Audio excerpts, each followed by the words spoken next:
जय सच्चिदानंद दीपक दादा। जय सच्चिदानंद दीपक दादा।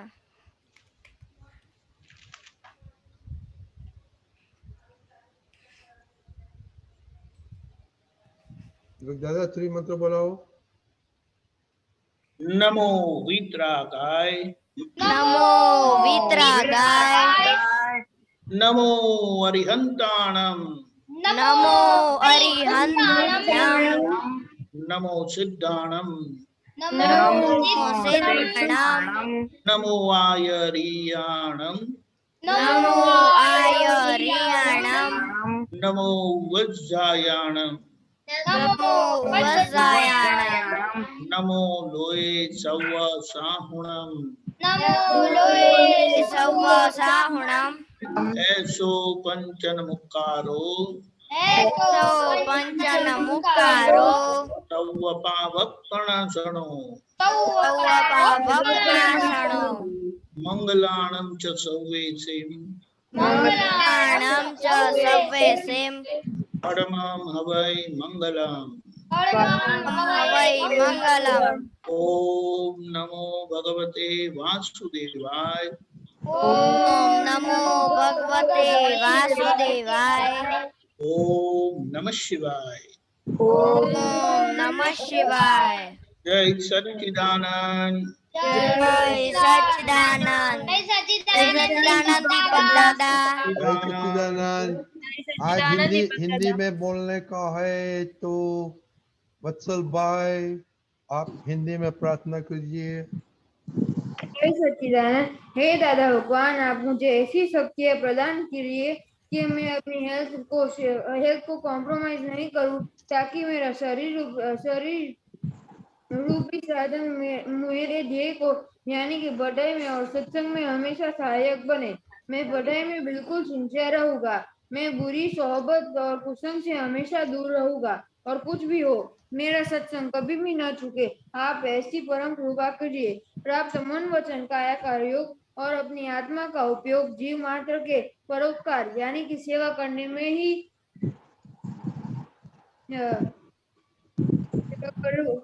ही जाए, जो मानव धर्म है। मैं हमेशा स्वयं में और अपने जीवन व्यवहार में विश्वास पात्र, निष्ठावान, नैतिक और शुद्ध रहूं, ताकि मैं बराबर दादा भगवान के जैसे सर्वोत्तम व्यक्ति का मानवी बन सकूं। जय सच्चिदानंद। जय सच्चिदानंद। आनंद दीदी वो हेल्प कर सकते हैं भाई को। ओके ऐसे होता है तो ओके ओके दीपक दादा विल चेक द होमवर्क। तो होमवर्क में क्या देख फर्स्ट थिंग सबने होमवर्क लिखा है राइट? यस यस जो मौजूद है सबने लिखा है। Very good. दो ही क्वेश्चन करने का है। दो ही को एक आपको खाने में कड़वा रस क्या बोलता है दीपक दादा हिंदी में? कड़वा रस कड़वा रस आज आज आया था कि नहीं? और दूसरा आपकी वीकनेस इको आ रहा है आपका। आपकी वीकनेस के बारे में क्या हुआ वो बोलना। ओके इनाम आपने तो बड़ा बहुत लिखा है। आप बोलिए। जय सच्चिदानंद। आज मुझे कड़वा रस नहीं आया था और मुझे मेरी फर्स्ट वीकनेस वो थी कि मैं सत्संग में और होमवर्क में रेगुलर नहीं रहता था, तो मैं थोड़ा बहुत अब रहने लगा हूँ। Very good. हिताक्षी बा। जय सच्चिदानंद। से ठीक है, मैं साढ़े 7 उठी थी। नहीं बहुत नॉइज आता है। हिताक्षी बा पीछे कुछ चलता है, बहुत नॉइज चलता है। क्या अपने फोन में से बहुत नॉइज आता है। एक मिनट बाद में आएगा। ओके एक मिनट। ओके जय एंड दीपराज। જય સચ્ચિદાનંદ મારી પહેલી વીકનેસ હતી કે સવારે हिंदी में बोलने का है। સવારે અઠવાડિયામાં મારાથી ખાલી 2 દિવસ વહેલું ખાઈ છે ओके, खाने में कड़वा रस आया था? નહીં નહીં આયા दीपराज? नहीं, दो दाल नहीं बनाया था ना? दाल बनाया था આ બનાયા હતા तो दाल में तो मेथी होती है और मेथी कड़वी होती है। मेथी के बिना दाल नहीं, बनाते हैं क्या बात है, वेरी गुड। राई भी नहीं डालते? राई डालते हैं वो राई को चबाया नहीं है आपने? चबाया ना तो चबाया तो राई कड़वी होती है। नहीं मुझे कड़वी नहीं लगी अच्छा अच्छा, ठीक है, ओके। दीपराज? जय सच्चिदानंद मेरी पहली वीकनेस वो थी कि मैं मम्मी काम दे वो ठीक से कर नहीं रहा था, लेकिन अब जो मम्मी काम दे रही है वो मैं करता हूँ, ना नहीं कहता हूँ। और मुझे आज कड़वा रस आया था दाल। ओके, हिताक्षी बा? हाँ बोलिए, अभी आता है, बोलो बोलो, जल्दी जल्दी बोलो। हाँ मेरी वीकनेस अंदर बोल, कोई बोलता है पीछे। क्या आरुष? जय सच्चिदानंद आज मैं बाहर गया था इसलिए मैंने बाहर खाना खाया था, उसमें तीखा और खट्टा नहीं नहीं, उसमें कड़वा रस आया था, वही बोलने का। नहीं आया था। ओके, और आपकी वीकनेस के बारे में बोलो। आज मैंने पढ़ाई नहीं की थी। ओके, देवम? जय सच्चिदानंद मेरी वीकनेस ये थी कि जब मैं मोबाइल खेलता हूँ तब मम्मी के जब जो रिलेटिव्स के फ़ोन आते हैं तो मैं पिकअप नहीं करता या फिर कट कर देता हूँ, लेकिन आज तो कोई फ़ोन नहीं आया था, लेकिन उससे पहले फ़ोन आया था तो मैंने एक फ़ोन कट कर दिया था। फिर मैंने मम्मी से कहा कि ये फ़ोन आया था आप कर दो, और आज मुझे खाने में तीखा रस नहीं आया था, कड़वा। ओके, जैनब? जय सच्चिदानंद आपका हो गया। ओके, प्रहर?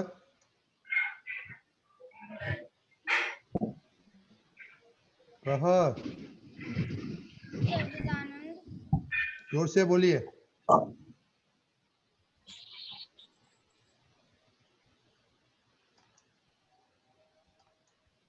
जय सच्चिदानंद आज मुझे किसी में कड़वा रस नहीं आया था।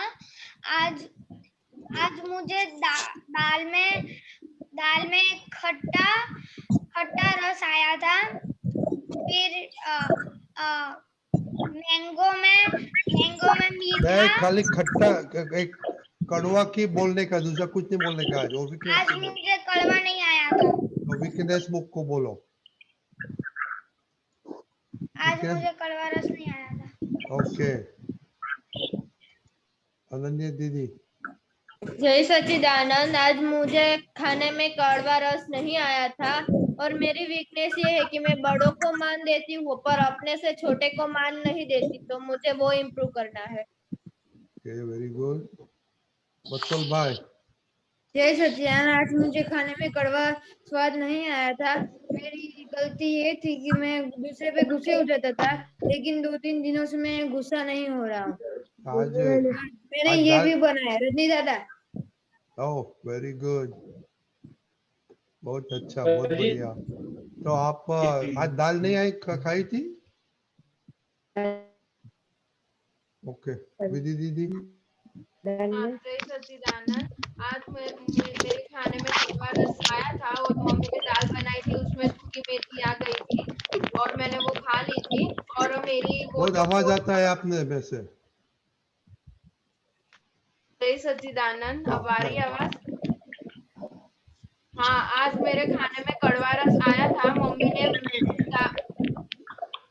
जी आपने जो ब्लूटूथ लगाया है, हाँ रिमूव दैट।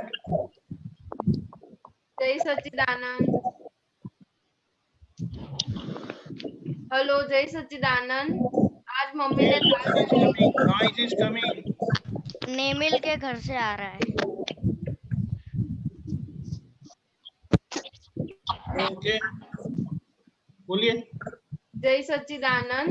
आज मम्मी ने घर पे जो दाल बनाई थी उसमें वो नेमिल ना ઘરેથી અવાજ આવે છે ને એટલે કટ થાય છે। किसका आवाज आता है? Okay, go ahead. जय सच्चिदानंद। आज मम्मी ने घर पे दाल बनाई थी, उसमें मेथी डाली थी, उसमें मुझे कड़वा रस आया था। और मेरी जो 4th वीकनेस है उसमें मैं मम्मी को सामने मतलब उसको आंसर नहीं देती, लेकिन मेरे फेस का और आंखों का रिएक्शन बदल जाता है, इसलिए मुझे उसमें इम्प्रूव करना है। खुशी? हाँ, जय सच्चिदानंद। मम्मी ने दाल बनाई थी, उसमें सूखी मेथी और राई का कड़वा रस आया था। और आज मेरी पहली वीकनेस ये है कि मैं रोज देर से उठती हूँ। आज थोड़ा लेट उठ गया तो मैंने दादा के पास माफी मांग ली थी। और मैंने टीवी नहीं देखा है आज भी। ओके, अपूर्वा दीदी और नेमिल, स्वप्निल। जय सच्चिदानंद। आज सुबह दोपहर को खाने में मुझे सब्जी में थोड़ा कड़वा लगा था। और मेरी पहली वीकनेस ये है कि मैं ना पहले मम्मी का काम अच्छे से नहीं करता था, अब अच्छे से कर देता हूँ। ओके, क्या कड़वा सब्जी में क्या कड़वा आया था? सब्जी में वो दूधी थी ना, वो कड़वी लगी। दूधी कड़वी नहीं होती है, दूधी तूरी होती है। नेमिल?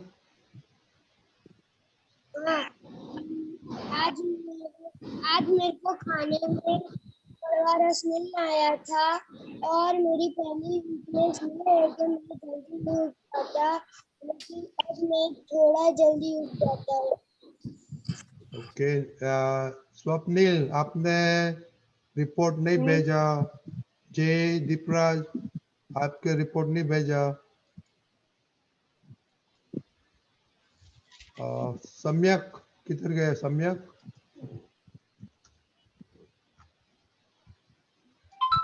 सम्यक? हाँ, जय सच्चिदानंद। आज मेरी मम्मी ने दाल बनाई थी, तो इसमें से मेरे को तीखा रस आया था। और मेरे को आज पहली वीकनेस में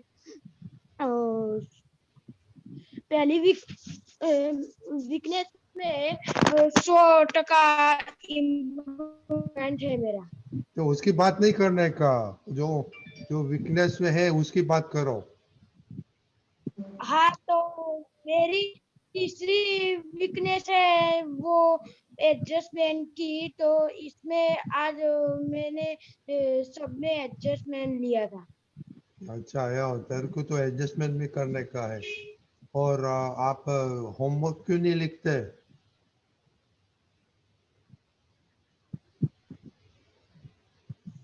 सम्यक, आपने बुक किताब बनाई है? कल से लिखूंगा। आपने बनाई है? आप किताब रखते हैं? क्या कह रहे हो? आप किताब एवरीडे लिखते हैं? किताब में नहीं लिखते हैं तो परसों क्या खाया था क्या मालूम पड़ेगा आपको? हाँ, और वीकली रिपोर्ट में समराइज कल से लिखूंगा। ओह, सिंसियर होना मांगता है, सिंसियर होना मांगता है। ओके, हिताश की बात बोले अभी। जय सच्चिदानंद।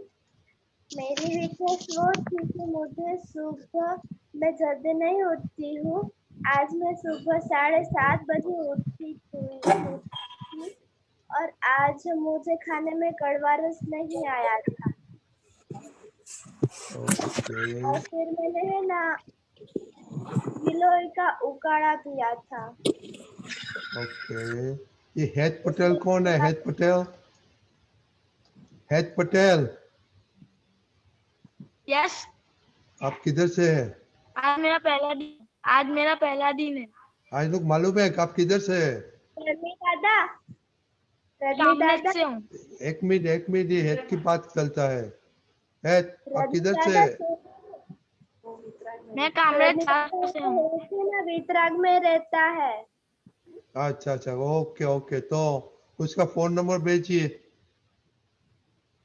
हिताक्षी बा, हाँ उसका फोन नंबर भेजिए और उसको सब प्रेयर और सब सिखा देना, ओके, होमवर्क, ठीक है। दीप भाई के पड़ोस में जय भाई रहता है, जय भाई के पड़ोस में हेत रहता है। नहीं, आपकी बात मैं आपको बोलता हूँ, हाँ तो ठीक उसको है। थोड़ा बताना, ओके। हाँ। दीपकांत जी, मैं रिक्वेस्ट करी जो ओपन करो તમારું સ્ટોક વિડિયો આવે છે। दीपकांत जी, हाँ दीपकांत જસ્ટ जी, અ મિનિટ ओके, મારો વિડિયો ઓફ બતાડે છે અહીંયા। તમે લિસ્ટ પાછા એન્ટર થાવ ને કમ અગેન। ફરીથી કરું, हाँ ओके। जय सच्चिदानंद। ओके। जय देखो सच्चिदानंद। पहली बात, हाँ पहली बोलिए। बात,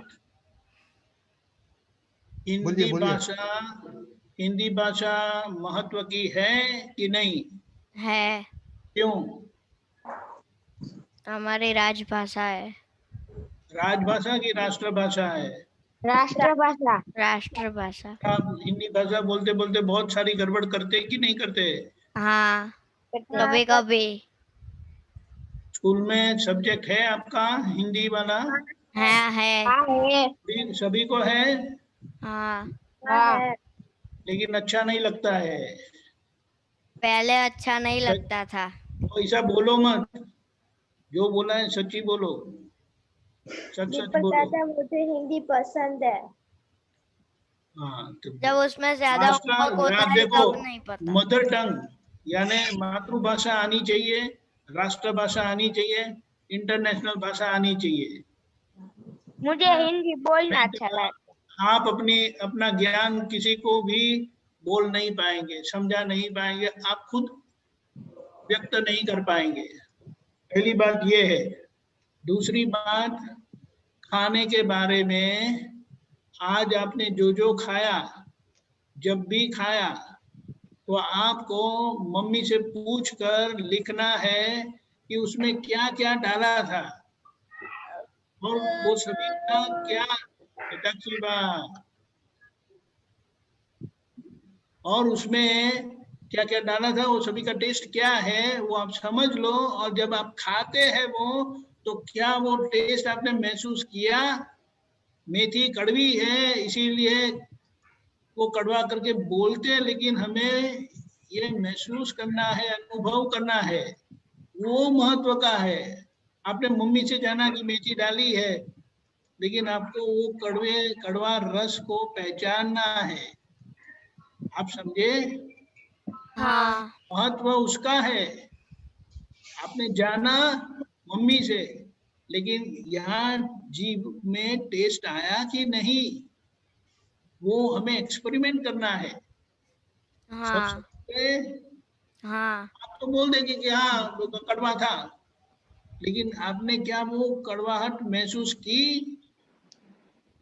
आपने जाना, वो प्रैक्टिकल महत्व का है।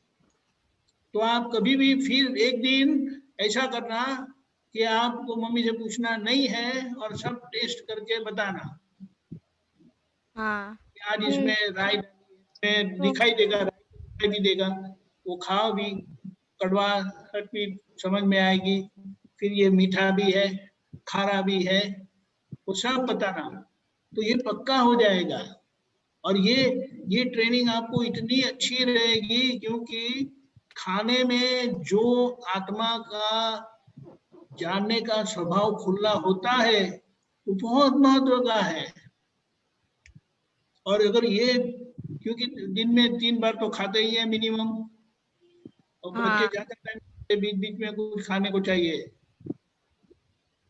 वो मंचिंग के लिए ऐसे ही भूख लगी मम्मा इसमें कुछ दो करके बोलते हैं, ऐसा बोलते हैं। हाँ। ये बात है, ये महत्व का है। और एक बात ऐसी है कि कुछ प्रकृति जो हमारी है, उसमें गलतियां बहुत बोले क्या बोले, बहुत दबाकर खूब ठोस भर भर के उसमें डाली है, इसीलिए वो 1-2 दिन 1-2 हफ्ते में निकलती नहीं है। यानी कि कई बार अभी आप बोलते हैं ना कि उठने में देर हो गई वगैरह, तो अभी क्या है कि अभी भी आपको उठने में क्यों तकलीफ होती है, क्योंकि आपने अंदर से मान लिया कि जल्दी उठकर क्या काम है, और वो भी हॉलीडे के दिन तो कोई जल्दी होती नहीं है, कोई इम्पोर्टेंट नहीं है, तो इसके कारण आप उठ नहीं पाते। अगर आपने ऐसा मशीन को वो जैसे फोन में अलार्म रखा है, सेट किया है, तो आवाज देता है ना, हाँ देता है। उसी तरह से यहाँ भी वो अलार्म सेट नहीं किया है हमने, आप समझे? हाँ। तो ये हमें सेट करना है धीमे धीमे, क्योंकि ये मशीन है, ये शरीर मशीन है, और उसमें हम चेतनता वाले हैं। चेतनता यानी जानने की शक्ति वाले हम हैं, और उसका हम उपयोग करना चाहते हैं। तो फिर हमारे मशीन, जैसे कि अगर किसी को गाड़ी चलाना अच्छा आता है तो बड़ी अच्छी से ड्राइविंग कर लेंगे, किसी को खाना पकाना अच्छा आता है तो वो हर बार कुछ भी बनाएंगे तो अच्छा बनेगा उनका, कोई पढ़ने में अच्छे हैं तो उनको अच्छे मार्क्स आते हैं कभी भी। इसी तरह से ये खाने की बात है ना, वो बहुत महत्व की है, क्योंकि दिन में हम खाते रहते हैं, और ये खाने के आधार पर हमारी तंदुरुस्ती है, और स्वाद को पहचानना, जानना और खाना, वो बहुत बड़ा प्रयोग है। इसीलिए ये सब हम कहते हैं कि खाते वक्त टीवी मत देखो, मोबाइल मत देखो, बातें मत करो, पूरा ध्यान रखो कि आज मम्मी ने 5 चीज एक बनाई, उसमें 5 चीजें डाली थी, लेकिन क्या वो 5 चीजों का मुझे स्वाद आया? फिर एक दिन ऐसा करना, आंखें बंद कर देना और सब्जी बोलो, खा के बोलो कि ये क्या है, तो आपको पता चलना चाहिए, क्योंकि हर रोज अगर आप स्वाद लेते हैं तो आपको पता चल जाएगा कि ये करेला है, ये टिंडा है, ये भिंडे है, आप समझे? हाँ। ये टमाटर है वगैरह वगैरह, ये बहुत अच्छा रहेगा। फिर मूंग की दाल बनाई है कि तूर की दाल बनाई है, हमें समझ में आएगा। हाँ। तो ये प्रयोग, ये कायमी तौर का प्रयोग है। हर रोज हमने एक दिन पूछा, फिर बाद में तो आप कुछ बोलते नहीं है, आपके होमवर्क में भी आता नहीं है, तो आप लिखो हर रोज। पानी पूरी बनाई तो उसमें क्या क्या डाला था, पानी पूरी वो कौन से आटे से बनी थी, उसकी पूरी कौन से आटे से बनी थी, उसे पूछना है, और फिर उसका टेस्ट लो, ये महत्व का है। तो ये टेस्ट से हमारा जानने की शक्ति बहुत तीक्ष्ण होती है, यानी शार्प होती है, तो उससे हमें पता चल जाता है कि आज क्या है।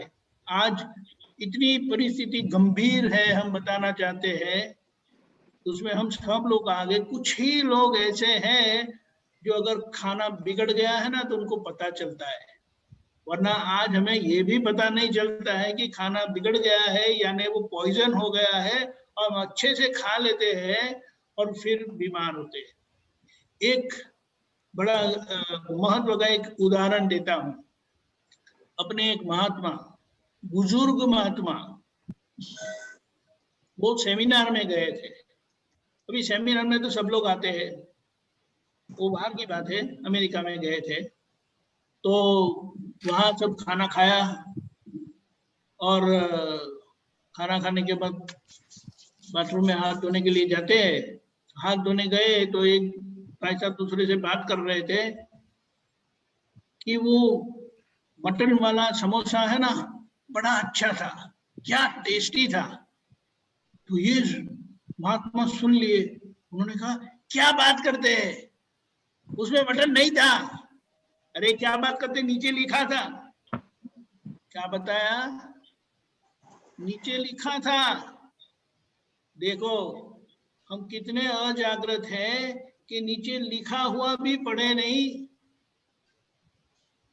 एक खाते हैं, वो 2-3 खा गए, खाने के बाद भी पता नहीं चला कि उसमें मटन है, और जब किसी ने कहा कि उसमें मटन है तो बोला अरे क्या गलती हो गई, फिर मुंह में उंगली डाली, किया, कुछ निकला नहीं।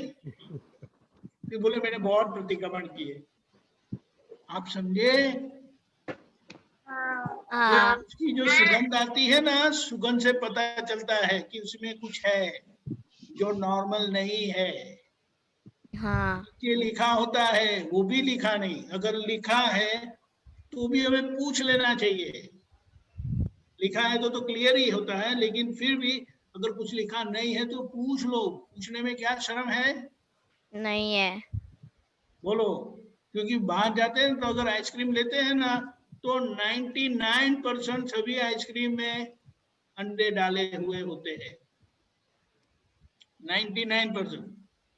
और कौन सी है पता है? एक जगह पे, एक ही मिनट लूंगा अभी। एक जगह पे मैं गया था तो मुझे सिर्फ एक ही आइसक्रीम मिली, और वो भी उसको क्या बोलते पता है? शॉर्बेट, यानी शरबत की आइसक्रीम। दूध की सभी आइसक्रीम में अंडे डाले हुए थे, वेनिला में भी था। ये तो जानने की बात है, समझने की बात है। और पूछे तो ऐसा नहीं बोलना है कि हम जैन है, हम हिंदू है, हम अंडे नहीं खाते।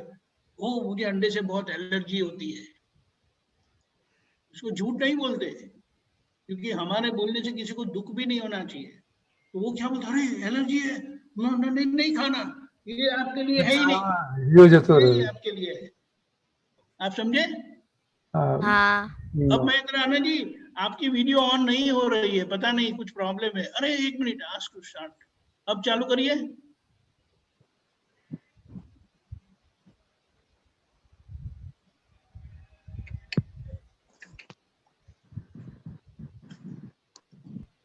महेंद्र राणा जी, सुनाई देता है? हाँ बराबर, हाँ संभળાય। वीडियो ऑन नहीं हुआ आपका? हाँ, ये कई प्रॉब्लम છે મારે અંદર। हाँ कुछ, क्योंकि यहाँ बताता है ऑन है। हाँ, અહીંયા ऑन, મારે भी ऑन बतावे છે, અહીંયા થતું નથી। अच्छा ठीक है, તમે ચલાવો, થોડી વાર હું હમણાં સેટ કરું। अच्छा और भी, लेकिन अभी तो वो बोलिए, अभी वो कोई प्रश्न है तो। તમે बच्चों समझ गए? राष्ट्रभाषा आनी चाहिए, हर रोज एक पेज पढ़ो। आप समझे? हिंदी भाषा हमारी राष्ट्रभाषा, राष्ट्रभाषा के लिए हमें गर्व होना चाहिए, मातृभाषा के लिए गर्व होना चाहिए। और मातृभाषा तो हमारी गुजराती है, तो गर्व क्यों होना चाहिए? क्योंकि दादा की भाषा भी गुजराती, दादा का अक्रम विज्ञान सारा गुजराती में खुला हुआ है। मुझे भी कहाँ आता था गुजराती, मैं भी दादा के पास आने के बाद सीखा हूँ। वैसे मेरी मातृभाषा गुजराती है, लेकिन सब इंग्लिश में पढ़ाई की, तो वो कैसे आएगा? ऐसा नहीं आएगा। समझ गए? तो ये ऐसा आवड़ता है, ऐसा वो ऐसा हिंदी मत बोलो। तो सामने वाले जो हिंदी बोलने वाले होंगे, वो उसका दिमाग खराब हो जाएगा। आप समझे? बहुत अच्छे। यही सच्चिदानंद। सच्चिदानंद। स्वप्निल का क्वेश्चन ले लीजिए, बोलिए स्वप्निल। हाँ, जय सच्चिदानंद। આપણે દાદા ભગવાન બનવું તો શું કરવું પડે? हिंदी में बोलिए। દાદા ભગવાન, फिर से बोलिए। દાદા ભગવાन बनवे तो શું કરવું પડે? દાદા ભગવાન, देखो एक मैं प्रश्न पूछता हूँ। अभी आप बच्चे हैं ना? हाँ। और लड़के हैं, यानी किसी के बेटे हैं, हाँ। तो आपको क्या करना होता है? आपकी जिम्मेदारी क्या है? बड़ा होके माँ बाप का नाम रखो। अरे बड़े होने की बात तो बात की है, अभी क्या करना है आप? अभी पढ़ाई। पढ़ाई, फिर खेलने का नहीं? खेलने का भी। खाने का नहीं? खाने का। सीखने का नहीं? सीखने। मारामारी नहीं करने का कि करने का? नहीं करने का। नहीं, थोड़ा करने का। मारामारी ये गलत मत लेना। ये कुत्ते के बच्चे होते, बिल्ली के बच्चे होते, वो एक दूसरे से लड़ते झगड़ते नहीं है? और वो लड़ने झगड़ने से वो मजबूत होते हैं। तो हमें ऐसा नहीं लड़ना कि किसी को लगे, किसी को दुख होकर, ऐसा नहीं करना है। वो फिर भी खेलते रहते हैं, कभी कभी लग जाता है तो आ करके बोलते हैं। आप समझ गए? तो जैसे आप बच्चे हैं तो आपकी ये जिम्मेदारी है। अगर आप दादा भगवान हो जाएंगे तो भगवान की क्या जिम्मेदारी होती है? अच्छा, डैडी मम्मी की क्या जिम्मेदारी है? मैं पढ़ाने का। हाँ, यानी बच्चों का परिवार का ध्यान रखना, बराबर है। हाँ। और जो भगवान होते हैं वो सारा विश्व उनका परिवार है। वो विश्व यानी कितना बड़ा होता है? बहुत बड़ा। हाँ, तो वो सभी का ध्यान रखना होता है। वो टेंशन आ गया ना? हाँ। नहीं, टेंशन करने की जरूरत नहीं है। जब भी आप बच्चे हैं तो खेलने में तकलीफ पड़ती है, पढ़ने में तकलीफ पड़ती है। नहीं। वैसे आप दादा भगवान हो जाएंगे तो सारा परिवार का ध्यान रखेंगे आप। डैडी मम्मी को बोलो आपको परिवार संभालने में तकलीफ होती है, कभी पूछना शांति से, तो बोलते नहीं हम तो। और अगर उनको तकलीफ पड़ती है, आप परेशान है, वो जो जिस तरह से रखते हैं उससे आप परेशान है माँ बाप से, नहीं। बराबर है। आप माँ बाप से परेशान नहीं है, यानी माँ बाप आपको ठीक तरह से रखते हैं, सही है। हाँ। तो वो माँ बाप हुए तो बच्चों को ठीक तरह से रखते हैं, परिवार को ठीक तरह से रखते हैं। वैसे आप दादा भगवान हो जाएंगे तो सारा विश्व आपका परिवार हो जाएगा और सभी का ख्याल रखेंगे आप, और उसका बोझा भी नहीं रहेगा। जैसे खेलने में बोझा नहीं लगता है ना, पढ़ने में बोझा नहीं लगता है ना, नहीं खाने में बोझा नहीं लगता है ना, नहीं घूमने फिरने में बोझा नहीं लगता है ना, नहीं ऐसा है। आप समझ गए? हाँ। लेकिन दादा भगवान होंगे तो परफेक्ट होना अच्छा है कि गलतियों वाले होना अच्छा है? परफेक्ट। तो अपनी इतनी नींद क्यों आती है आपको? सोने का टाइम हो गया आपका? नहीं। अच्छा, तो समझ गए आप? हाँ। अरे वाह, बच्चे तो बहुत अच्छी तरह से समझ जाते हैं। अच्छा, एक मेरे क्वेश्चन है आप बच्चों को कि आप ये वीकनेस के बारे में बताता है तो वो अपना वो निकालने में गोल है कि खाली मस्ती करने का है? गोल है। गोल है तो गोल है तो आप कितना सिंसियर होता है? बहुत सिंसियर। बहुत सिंसियर। ओ, कौन बोला बहुत सिंसियर? और उठने का बोलता है तो कि उठने का नहीं होता है, टाइम नहीं आता है, ओके। तो ये वो सिंसियरिटी किधर गई? अलार्म क्लॉक नहीं मिलता है तो वो जरा देखने का आपका सिंसियर कितना रहता है। तो आप बोलते हैं सिंसियर है तो फिर आर यू रियली सिंसियर रहते हैं? हाँ, तो वो जरा देखने का सिंसियर। तो सिंसियर नहीं रहेगा तो गोल कितना पास में आएगा? नहीं आएगा। हाँ, तो ये जरा सोचना कल के लिए। ओके, चलो, हाँ। जय सच्चिदानंद, બધા म्यूट करो। जय कल का सेम सच्चिदानंद होमवर्क है दीपक और दादा। देवम हाँ। कल का प्रेयर है। ओके, सब म्यूट कीजिए प्लीज। जय सच्चिदानंद महेंद्र दादा। जय सच्चिदानंद। जय सच्चिदानंद दीपक दादा। जय सच्चिदानंद रजनी दादा। जय सच्चिदानंद। रजनी दादा। जय सच्चिदानंद।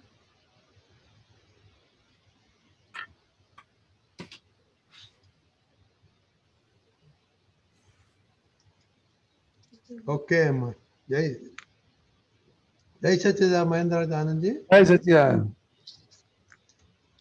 ओके, तो आपने प्रहर है ना क्वेश्चन, प्रहर का क्वेश्चन है। प्रहर,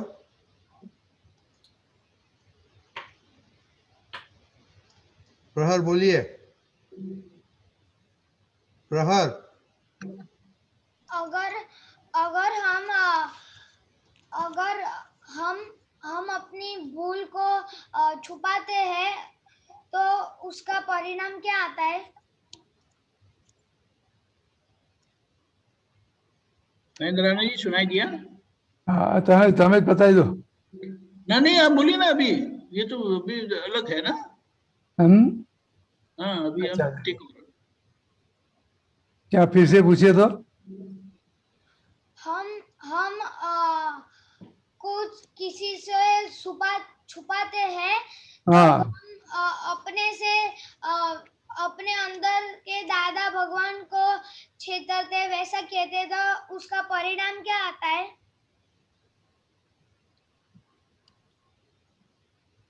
उसका परिणाम तो अंदर से सिर्फ हमारी सूझ समझ सब चली जाएगी, सब अंतराय खड़े हो जाएंगे। अंतराय समझ में आता है? अपने अंदर सब वीकनेस खड़ी हो जाएगी।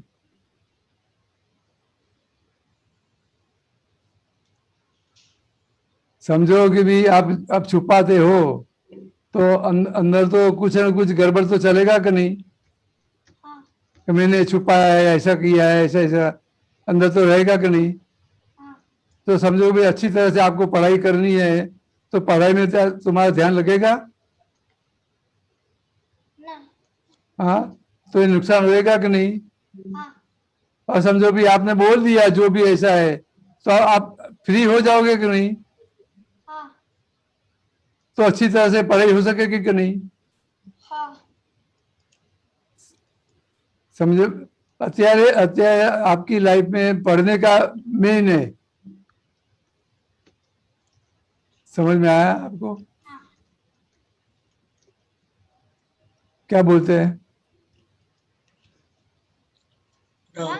समझ में आया प्रहर? गलती छुपाने से क्या होता है समझ गए ना? अंदर डर रहता है अपन को।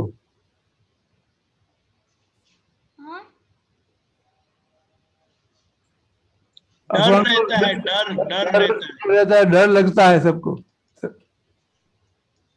छुपाने से डर लगता है कि नहीं? वो जान जाएगा तो क्या होगा मेरा, ऐसा लगता है कि नहीं?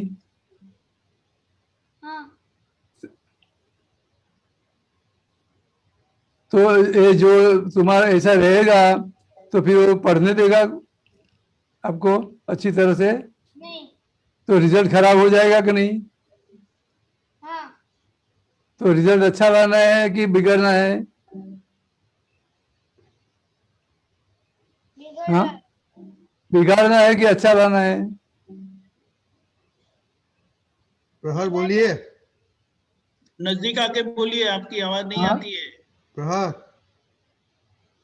बिगड़ रहे। नहीं, मैं क्या बोलता हूँ, आपको बिगाड़ना है कि अच्छा करना है? अच्छा करना है। हाँ, तो फिर छुपाने से बिगड़ जाएगा सब। हाँ। समझ में आया आपको? हाँ। ओके प्रहर? हाँ। जय सच्चिदानंद। कश्यप भाई?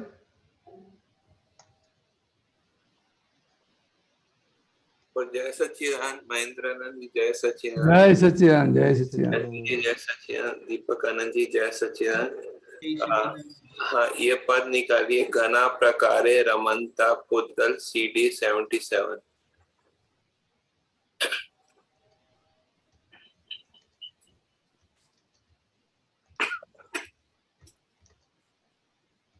हाँ जी, मैं पूछूं इसमें? हाँ, आप पूछिए, तब तक मैं निकालता हूँ।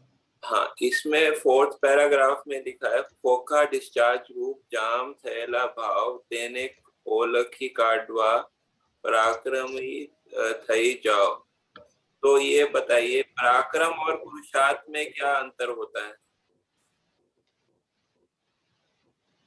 दीपक जी आप समझाइए। एक मिनट। हाँ, कौन सी लाइन है? 4th paragraph. फोका माँ डिस्चार्ज रूप जाम थैला भाव।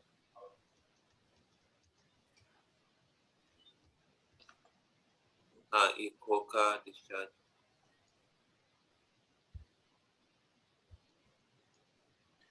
एक मिनट।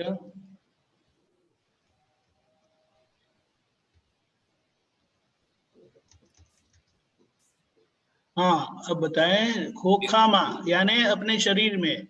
जी। डिस्चार्ज रूप। जी। जाम यानी अंदर भरे हुए भाव। हाँ जी। उसे पहचान लेना चाहिए। हाँ जी। और उसके बारे में पराक्रमी हो जाओ, यानी अपने छिपे हुए भाव को ढूंढ निकालो, वहां पराक्रम दिखाओ, ऐसा बताते हैं। पराक्रम और पुरुषार्थ में क्या अंतर होता है? पुरुषार्थ में सामान्य क्या बोलते हैं मेहनत होती है। अच्छा। पराक्रम में वो बोलते हैं ना कि ऊपर ऊपर जो आया उसको आपने देख लिया तो वो पुरुषार्थ में जाता है। लेकिन आप डुबकी लगा के अंदर जाके ढूंढ खोज निकालते हैं कि क्या गड़बड़ है करके। मतलब उसमें ज्यादा थोड़ा डीप में जाते हैं वो। ज्यादा नहीं, बहुत डीप जाते हैं, पराक्रम में निकालते हैं, उसको छोड़ते नहीं है। ऐसा कोई एग्जांपल दे सकते हैं, थोड़ा सा समझ में आएगा अच्छे से। पराक्रम ऐसा है ना कि जो दोस्त मुझे अच्छा लगता है यानी कमजोरी है, लेकिन वो कमजोरी को मैं पसंद भी करता हूँ, मुझे अच्छा लगता है, तो मैं बताऊंगा नहीं। और अगर बताना होगा तो बोलेंगे ना ऊपर ऊपर, नहीं नहीं नहीं नहीं कुछ नहीं है। एक एग्जाम्पल है कि ये 5 इंद्रियों का रस जो है ना, 5 इंद्रियों का सुख का भुगतान, डॉक्टर। हाँ जी, हाँ जी। हाँ, उसमें रुचि रहती है। रुचि समझते हैं आप? हाँ, नाम नहीं। हाँ, नाम नहीं। रुचि का मतलब एक इंक्लिनेशन रहता है, एक भाव रहता है उसको भुगतने का। हाँ हाँ। तो वो कभी भी आप उसको पहचान नहीं पाएंगे। और वो गलती है ऐसा लोगों से सुना है, ऐसा लगेगा आपको, लेकिन वो आप पहचान नहीं कर पाएंगे और उसको कह भी नहीं पाएंगे, क्योंकि उसके प्रति आपकी रुचि है। और ऐसा बताया है कि जब तक रुचि है, इंक्लिनेशन है, तो उसके तरफ वह भुगतान के लिए आप बार बार गलतियां करते ही रहेंगे। ठीक है, ये क्लियर हुआ। ये नेक्स्ट पेज में जाइए, उसमें पहले दो तीन चार लाइन है। अब वांछती वेला शुद्ध चित त्रियोग एक लखाए, बोले वाणी शुद्ध थई मन थी ज्ञानी देखाए, ત્યાર પછીની રમનતા सिद्ध स्तुति कहवाए। ये मुझे पूछना है, सिद्ध स्तुति का क्या अर्थ होता है, थोड़ा वो एग्जैक्ट। सिद्ध भगवान के गुणों को दोहराना, उसको बार बार लक्ष्य में लेकर उसका जैसे जाप करना, उसे सिद्ध स्तुति बोलते हैं। गुणों की प्रशंसा, गुणों का कीर्तन, उसे स्तुति कहते हैं। और सिद्ध स्तुति यानी जो सिद्ध भगवान के गुण है, शुद्धात्मा के गुण है, क्योंकि भगवान शुद्धात्मा खुद सिद्ध स्वरूप है, तो उनके गुणों जो उनके अन्वय यानी खुद के गुण है, वो गुणों का जाप करना, गुणों को बार बार दोहराना, गाना, बोलना। अच्छा, मतलब जो चरण विधि में जो गुण दिए हुए वो सब सिद्ध स्तुति है। सिद्ध स्तुति का ही है, लेकिन चरण विधि में जो दिया है उसमें कुछ व्यवहार की कमजोरी है, उसको ठीक करने के लिए भी प्रार्थना स्वरूप कुछ क्या बोले वाक्य दिए गए हैं। अच्छा, तो ये बताते हैं कि पहले यानी शुरुआत में आप कैसे करेंगे। शुद्ध चित त्रियोग एक लखाए, यानी वो इस तरह से लिखाया गया है, वो आप लिख कर भी कर सकते हैं। अच्छा, फिर बोलिए, बोलने से वाणी शुद्ध होगी। फिर मन से दिखाई देते हैं, यानी आंखें बंद करते हैं तो आपको दिखाई देते हैं। फिर रमणता होने लगती है, यानी उसको क्या बोलते हैं, श्रवण यानी सुनना। श्रवण, फिर मनन बोलते हैं, फिर चिंतन बोलते हैं। श्रवण, मनन, चिंतन, फिर उसको क्या बोलते हैं, श्रवण, मनन, चिंतन, फिर क्या बोलते हैं उसको, वांछन। चिंतन होता है, और चिंतन के बाद साक्षात्कार होता है। साक्षात्कार यानी आप एक रूप हो जाना, तो ये रमणता होने लगती है ना, तो वो चिंतन होता है। रमणता मतलब कि उसमें अंदर से एकाकार होना। हाँ, कि शुद्ध आत्मा है। जैसे कि हम बोलेंगे मैं अनंत ज्ञान वाला हूँ, तो मुझे ये एहसास होता है कि मेरी अनंत ज्ञान यानी जानने की शक्ति है। अनंत दर्शन वाला हूँ यानी मेरी अनंत समझने की शक्ति है, पहचानने की शक्ति है।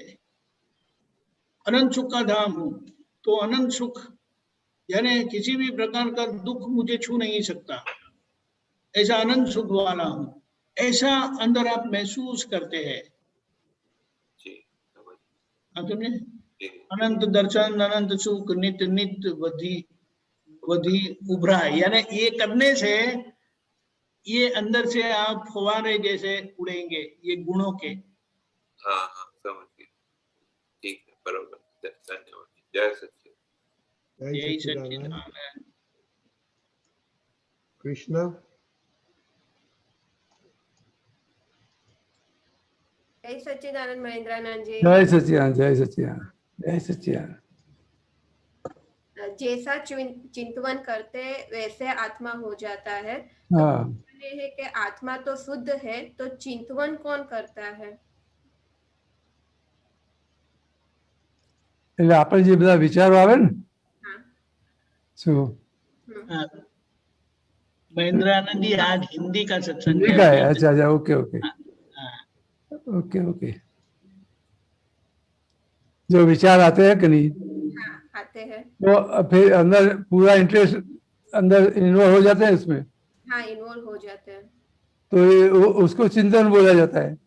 अच्छा, विचार के अंदर इन्वॉल्व हो जाते हैं, उसको हाँ, चिंतन बोलते हैं। तो फिर चिंतन यानी क्या है कि उसी का विचार, वो विचार के ऊपर ही विचार करते रहे।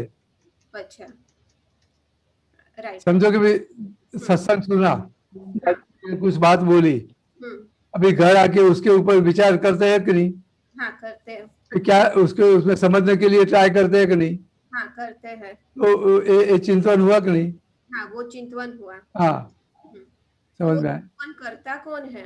लेकिन वो चिंतवन करता कौन है? वो तो करने वाला ही है। वो रिलेटिव भाग है। अच्छा, रिलेटिव भाग। हाँ, आत्मा नहीं करता है। ओके, अच्छा। तो अहंकार करता है चिंतवन? नहीं, अहंकार वो बात अलग है। समझो भी अहंकार तो आपका खलास हो गया। ओके। आपका तो रहा नहीं। हाँ। अहंकार तो। हाँ, नहीं, लेकिन कृष्णा तो करेगी ना। हाँ, कृष्णा तो करेगी। हाँ, कृष्णा करेगी। वो विचार करेगी ना भी, उसमें मुझे समझना है, ऐसे क्या है, क्या बोलना मांगते हैं। घर आके समझने का प्रयत्न करते हैं कि नहीं? हाँ, समझने का प्रयत्न करते हैं। तो ये चिंतन होता है कि नहीं? हाँ, चिंतवन होता है। हाँ। अच्छा, तो बुद्धि बताती है जो चिंतवन करते हैं, तो बुद्धि के हिसाब से होता है चिंतवन? नहीं, वो तो आपका कौन सा आशय है उसके हिसाब से। अच्छा, आशय समझो ये सत्संग है, इस सत्संग में आप सत्संग समझने के लिए चिंतन करते हैं। हाँ, हाँ, सही। और समझो भी व्यवहार में बाहर निकलते हैं, कहीं भी अपनी दृष्टि बिगड़ जाती है, कुछ भी खराब व्यवहार हो जाता है, और उसके लिए फिर वो याद ही आता है। हाँ, वो याद उसके ऊपर ये चिंतन होता है कि नहीं? हाँ, उसके ऊपर भी चिंतवन होता है। समझ में आया कि नहीं? हाँ, समझ में आया। अच्छा, तो हमारे अंदर कौन सा ये देखने का नहीं कि बुद्धि कराती है कि क्या कराती है। अच्छा, हमको जिसमें इंटरेस्ट है उसका चिंतन करेंगे। अच्छा, समझ में आया? समझ में आया। चिंतन किसका होगा? हमको जिसमें इंटरेस्ट है उसका ही रहेगा ना। हाँ, उसका ही आएगा, उसका ही आएगा। समझ में आया? हाँ, समझ में आया कि हमारा जो आशय है उसके हिसाब से चिंतवन होगा। हाँ। अच्छा, तो हमें हमारा आशय परफेक्ट करना है। ये जो ऐसे बोला कि भाई केवल शुद्धात्मा अनुभव से आ जगत की कोई पण विनाशी चीज मैंने खपती नहीं। एक आशय से तो उसके हिसाब से चिंतन कौन सा रहेगा? उसके हिसाब से ही होगा वो हाँ। वो डिमार्केशन हो गया कि केवल शुद्धात्मा अनुभव ही चाहिए। लेकिन दूसरी जगह भी आपको सुख लगता है, संसार में भी सुख लगता है, तो फिर जहां जहां सुख लगता है उसका भी चिंतन रहेगा कि नहीं? हाँ उसका भी रहेगा। हाँ उसका भी समझ में रहेगा। आया कि नहीं? हाँ समझ में आया। उसके हिसाब से है सब। अच्छा अच्छा समझो भी आप पीएचडी करते हो, पढ़ते हो, और आगे और भी पढ़ना है, हाँ तो फिर कौन सा क्या क्या कौन सा सब्जेक्ट लेवे, क्या क्या कैसे कैसे करे, उसका चिंतन रहेगा कि नहीं? हाँ उसका चिंतन रहता है। समझ में आया? मीन्स जहाँ पे हमने इम्पोर्टेंस दिया है उसका। हाँ उसका उसका रहेगा। अच्छा अच्छा सत्संग का इंटरेस्ट है, उसको समझ लेना है, तो उसका चिंतन रहेगा। अच्छा क्या लगता है? हाँ पर चिंतवन वो रिलेटिव भाग है। हाँ कृष्णा करती है। बराबर कृष्णा। हाँ बराबर। जय सच्चिदानंद। खरे भाई। जय सच्चिदानंद महेंद्र भाई। जय सच्चिदानंद, जय सच्चिदानंद। एक मन में प्रश्न आया था कि हाँ बोलिए। आत्मबोध अपना ज्ञान लेने के बाद में हम लोग लौकिक इच्छाओं की पूर्ति करते रहते हैं हाँ और उन इच्छाओं को करने में तल्लीन भी रहते हैं और हाँ डिस्चार्ज कहकर के पूर्ण करते भी रहते हैं और कहते हैं कि कुदरत करवा रही है। हाँ क्या ये बराबर सही है कि गलत? सही है, वो कुदरत ही करवाती है। आप अपने अपने हमें जैसे जैसे कर्म बन गया है, उसके हिसाब से डिस्चार्ज में आएगा कि नहीं? अच्छा डिस्चार्ज में आएगा कि नहीं? जैसे जैसे जैसे कर्म बंद करके आए, बंद कर्म अपने उतना हो गया है। समझ में आता है खरे भाई? नहीं नहीं नहीं नहीं, ये तो क्या है कि थोड़ा पोलम पोल जैसा आंसर मिलता है। नहीं, पोल जो जिसको पोल मारनी है उसके लिए बराबर है, वो बात अलग है, लेकिन सही में तो डिस्चार्ज ही है। नहीं नहीं, मैं मेरे काम छोड़ करके मेरा ज्ञान लेने के लिए मैं वो नहीं करूं और कोई दूसरे उल्टे सुल्टे काम करते रहूं और कुदरत करवा रही है, तो ये क्या सही है? हाँ सही है, लेकिन मैं कौन हूँ और ये खरे भाई कौन है, दो अलग हो गया। उतना ही करने का है, बाकी तो खरे भाई का जो भी डिस्चार्ज में आएगा वो तो आएगा। अच्छा करने का भी आएगा, बुरा करने का भी आएगा। अच्छा नहीं तो अभी बुरा करने का तो नहीं आना चाहिए ना? नहीं नहीं, अपने हाथ में ही नहीं है, वो डिस्चार्ज है। जो अपने हाथ में है तो उसको डिस्चार्ज बोला नहीं जाता। अच्छा अपने हाथ में है तो डिस्चार्ज कैसे रहा? मैंने संसार में जो हो रहा है वो सब सही है। आप खाना खाते हैं, फिर डिस्चार्ज होता है तो अपने तुम्हारे हाथ में है। बराबर तुम्हारे हाथ में है। माने कोई के ऊपर अपन लोग आक्षेप लगा ही नहीं सकते। हाँ? आज के दिन संसार नहीं में नहीं नहीं नहीं लगा सकते। वो समझो वो पोल मारता है तो उसकी उनकी जवाबदारी है। नहीं नहीं, जो भी कुछ घटना घट रही है वो सब सही हो रही है। हाँ कोई जिम्मेदार नहीं है। नहीं। अच्छा अच्छा बराबर खरे भाई। अच्छा एक और था छोटा सा, पुद्गल को देखना। हेलो हाँ बोलिए। पुद्गल को देखना, समझना, जानना हाँ और कुदरत के अनुसार कार्य करते रहना। हाँ कई लोग तपस्या करते हैं, हाँ कोई लोग सन्यासी बन जाते हैं। हाँ बराबर। और ये कहते हैं कि हम कुदरत करवा रही है यार हमसे सन्यासी बनने के लिए, तो ये भी क्या सही है क्या? इससे हमारे कर्म कम होंगे। उसमें कैसा है, उसमें कैसा है कि है सही, कुदरत करवा रही है वो भी सही है, लेकिन वो उसको मैं कौन हूँ उसके बाद उसकी समझ नहीं आई है। अच्छा उसकी पहचान हुई नहीं है, इसलिए वो अंदर कर्ता भाव है उसका। अच्छा, बाकी तो कुदरत ही करवा रही है, लेकिन मैं करता हूँ, मैंने दीक्षा ली, मैं सन्यासी बन गया, वो ऐसा बोलता है। नहीं, एक मनुष्य है घर-द्वार छोड़ करके 14 साल के लिए या 15 साल के लिए सन्यास जंगल में चला जाता है हाँ और वहां पे पूजा पाठ करता है, हाँ, और एक आदमी बेचारा 14 साल तक 20 साल तक वो घर के अंदर, घर गृहस्थी के अंदर माथाकुटी करता रहता है, तो दोनों में फर्क क्या? दोनों वो सही है कि ये दोनों सही है? दोनों दोनों कर्म का रिजल्ट ही है, दोनों दोनों। कर्म का रिजल्ट है। हाँ, मगर पब्लिक कहती है कि वो घर-द्वार छोड़ करके जंगल चला गया, सन्यासी वो बनने के पब्लिक लिए। क्या बोले हमें नहीं देखे, हमें तो दृष्टि मिली है कि नहीं, अच्छा, हमें अच्छा। जो दृष्टि मिली है उसके हिसाब से हमें सोचना है। नहीं, तो अपनी रिस्पॉन्सिबिलिटी जगत है, जगत तो सब बोलेगा। अच्छा, अच्छा। जगत में तो उसके पास कोई दृष्टि है ही नहीं, वो तो कुछ भी बोलेगा। हमें तो, हमको जो दृष्टि मिली है उसके हिसाब से सोचना है ना। बराबर। जगत जय तो, सच्चिदानंद। हाँ, जय सच्चिदानंद। जय सच्चिदानंद।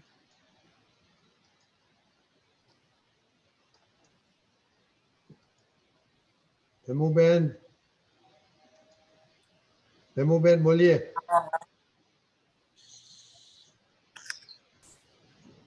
अब बोलो हेमूबेन। जय सच्चिदानंद। मीनाक्षी बहन हाँ, जय सच्चिदानंद। बोलो। जय सच्चिदानंद મહેન્દ્રાનંદ જી, जय દીપકાનંદ। सच्चिदानंद, जय सच्चिदानंद। હા, આપણે પરેશાનંદે એક વાક્ય મોકલ્યું હતું કે हाँ વ્યવહારમાં નફટ નહીં થઈ જવું, हाँ, પણ નિશ્ચયમાં નફટ થઈ જવું। बराबर है। એ समझाओ। व्यवहार में नफट बनने से क्या है, समझो भी हमारे से कुछ गलती होती है, कुछ गलती हो जाती है हमारे से, फिर हमको कोई न कोई हमको डांटता है। हाँ, कई लोग उसमें नफट हो जाते हैं तो बोलता रहेगा। ओके। तो गुजराती में क्या है, तो कुतरा बस्या करे, बोले ऐसा बोलते हैं कि नहीं? हाँ, बोलते हैं ऐसा। तो नफट हो जाता है, किसी की सुनते नहीं है, किसी की लेकिन वो जो डांटता है उनकी भलाई के लिए डांटते हैं। बराबर बराबर। लेकिन वो सुनने के लिए तैयार नहीं है, वहां नफट हो जाता है। तो वो कितना नुकसान करेगा? बहुत ज्यादा। हाँ, बहुत ज्यादा नुकसान करेगा। हाँ। तो फिर निश्चय में नफट होने का क्या, उसका मतलब वो क्या कहना मांगता है भी, हाँ। वो हमारा जो हमको पद मिला है वो पक्का कर लो। ओके। कुछ भी हो जावे। ओके। कुछ भी हो जावे। राइट। तो मैं शुद्धात्मा ही हूं, कुछ भी हो जावे, तो उसमें तो नफट बनने जैसा है कि नहीं? कोई कैसा भी बोले। ओके। समझ में आया कि निश्चय में नफट થઈ જવું, निश्चय यानी कि क्या है कि मैं शुद्धात्मा हूँ, निश्चय है। हाँ, तो ये निश्चय में हमें पक्का हो जाने का है। बाहर जगत में तो कुछ भी बोलेगा हमारे लिए। Okay okay okay. निश्चय नु पद पकड़ी राखू। बराबर। हाँ, बराबर बराबर है। हाँ, बराबर। जय सच्चिदानंद। हाँ, जय सच्चिदानंद रजनीकांत भाई। जय सच्चिदानंद। व्यवहार का समझ में आ गया कि नहीं? अमिता बहन अनम्यूट करो। हाँ, हेलो। हाँ, बोलिए। हाँ, जय सच्चिदानंद। जय सच्चिदानंद। जैसे मेरे को अभी एक प्रश्न रहता है मन में कि दादा की आज्ञा के हिसाब से मुझे किसी को दुख नहीं देना है, चाहे सामने कैसा भी व्यवहार हो। हाँ, फिर भी हो जाता है। हाँ, तो मन में एक मतलब निश्चय किया है हाँ, कि मतलब अंदर से ढूंढना चालू किया कि क्यों होता है, अंदर क्या चीज है मेरे अंदर हाँ, तो मेरे को ये गलती करवाते हैं बार बार। हाँ, बराबर। तो ये जे सॉरी, वो जो निश्चय किया है मैंने और उसके पीछे जो टाइम निकाल के जैसे एकदम से अंदर से ये हो गया है कि नहीं, हाँ इसको ढूंढ के ही रहना है, ढूंढना हाँ ही है क्या हाँ, है अंदर। हाँ उसको अहंकार में जाता है वो कि क्या है वो जानना। नहीं, उसमें 2 स्टेप है, 2 स्टेप है। एक तो क्या है कि वो जो निश्चय अपने जो भावना की है, भाई किसी को दुख नहीं देना है, जो अपना निश्चय है वो आज का है, वो आज का है। और कर्म के हिसाब से जो आता है अपन को, हाँ वो आगे का है। हाँ तो वो एक स्टेप का डिफरेंस रहता है कि नहीं? रहता है। मैं ऐसे मन में होता है ना हाँ कि दादा की आज्ञा है, हम लोग इतना सत्संग सुनते हैं, इतना पुरुषार्थ करते हैं, फिर भी एक गलती होती है। नहीं नहीं, वो नहीं, वो गलती नहीं है। उसमें क्या है कि एक तो अपना अपना हिसाब है, बाकी हमें तो कितना क्या नाम आपका? अमिता। अमिता बहन। तो एक करने वाला कौन है? तो अमिता का बात गए। हाँ मैं करने वाला नहीं हूँ, मैं किसी को दुख देने वाला नहीं हूँ। क्या? हाँ तो और जागृति बढ़ाने के लिए ये दुख ये हो जाता है। हाँ आप करने वाले नहीं हो, दुख देने वाले नहीं हो। समझ में आया? अपने हाँ ये हो जाता है, हाँ ये हो जाता है। तो ये कर्म का परिणाम है, तो परिणाम में तो आप कुछ भी नहीं कर सकते हो। अच्छा, तो हम जो सामायिक करके इसको अंदर गलती ढूंढने का हाँ, प्रयत्न बस वही करने का है, खाली ये प्रतिक्रमण करके उसको सही कर देने का है। जो अपनी समझ है वो सही कर देने की है। बट वो समझ के लिए, जो समझ को सही करना है, उसके लिए जब क्लियरली अपनी गलती जहाँ पे दिखाई देगी कि अपने अंदर ये चीज पड़ी है, उस हिसाब से अपन गुस्सा कर देते हैं या बोल देते हैं। वहाँ ढूंढ निकालना कि भी ऐसी कौन सी समझ है, तो उसके हिसाब से मुझे गुस्सा आता है। हाँ तो समझ सही कर दो, गुस्सा बंद हो जाएगा। यस, बट ये जो समझने के लिए, ढूंढने के लिए जो मेरे अंदर एक ऐसा स्ट्रॉन्ग वो आ गया है कि करके ही रहना है, करना ही है, ढूंढना ही है। वो नहीं, ऐसा नहीं, लेकिन वो हमारे कौन सी वीकनेस है, कौन सी समझ, हमारी कौन सी पकड़ है, कौन सा आग्रह है कि इसके हिसाब से ये हो रहा है। वो ढूंढ निकालने का है। वो निकालने के लिए ही जो पुरुषार्थ बोला जाता है कि जो भी है वो करने के लिए मेरे अंदर एक जो वो ये हुआ है ना कि क्यों ये होता है, मेरे को ढूंढना ही है। हाँ बराबर, नहीं वो बात बराबर है, लेकिन ये समझो कि बाहर हो गया, वो एक इफेक्ट है। तो इफेक्ट है तो कहीं ना कहीं कॉज तो है कि नहीं? हाँ, तो ये कॉज को ढूंढना है हमें। मैं वही बोल रही हूँ, मेरे ये बात अभी पूरा समझ में नहीं आया है कि जो कॉज है अपना, कॉज है, इसी हिसाब से ही ये गलती होती है या कुछ भी बाहर संजोग जो आते हैं। तो वो कॉज को ढूंढने के लिए, जैसे मेरे मुंह एकदम से ऐसे आता है कि इसको ढूंढ के ही रहना है, जैसे मेरे मुंह पे अभी एक्सप्रेशन आता है ना। ये कॉज कहाँ है? अपनी बिलीफ है, वहाँ कॉज है। अपनी जो समझ है वहाँ कॉज है। तो एक रॉन्ग समझ है, उसके हिसाब से रॉन्ग व्यवहार हो जाता है। समझ सही हो जाएगी तो व्यवहार भी सही हो जाएगा। समझ में आया? हाँ। तो कहीं ना कहीं अपनी समझ रॉन्ग है। हाँ। तो उसके हिसाब से व्यवहार भी रॉन्ग हो जाता है। हाँ, पर ये समझ को भी समझना पड़ेगा ना कि कहाँ पे रॉन्ग समझ है। समझना पड़ेगा, लेकिन ये उसमें मालूम पड़ना चाहिए कि भी कौन सी समझ रॉन्ग है। मैं वही बोल रही हूँ ना कि वो समझने के लिए मेरे अंदर जो आया है। हाँ, ये अपनी हमारी जो प्रकृति है, जो हम प्रकृति जो के लेके आए हैं, तो उसमें भी कहाँ रॉन्ग समझ है, कौन सी प्रकृति पकड़ वाली है, कहाँ मेरा देखना है ना। कुछ न कुछ अंदर अपना हमारा हिसाब से चलाना है सबको। अच्छा समझ में आया? हाँ हमारे हिसाब से सबको समझ चलाना है। फिर तो उसमें क्या करना चाहिए? नहीं, ये आप समझो भी, ये जो हो रहा है मेरे हिसाब से ही हो रहा है, तो आया वो जो भी आया उसे एक्सेप्ट कर लो, जो बना हुआ है वही बराबर है। बराबर।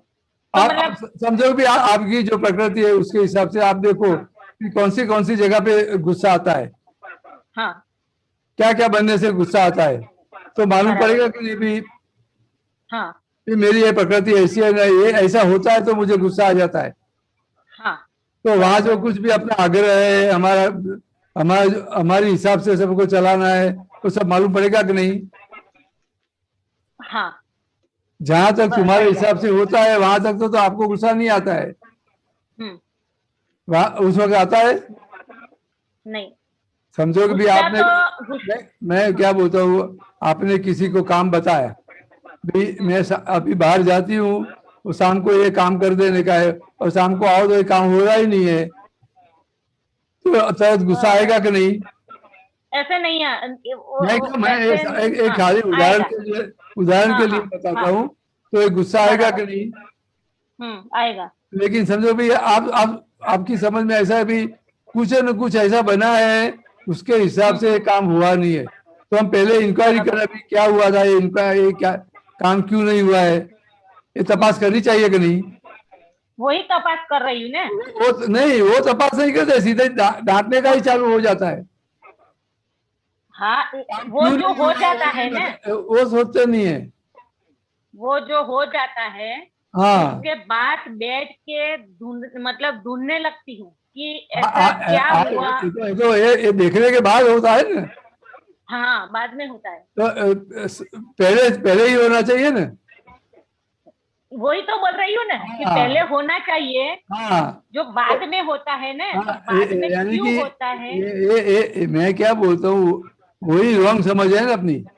हाँ इसके हिसाब में ये अपने से खराब व्यवहार हो गया, किसी को ऐसा व्यवहार हो गया, फिर वो हमको ही अच्छा नहीं लगता है, इसलिए फिर ढूंढने बैठते हैं ये ऐसा क्यों हुआ। हाँ।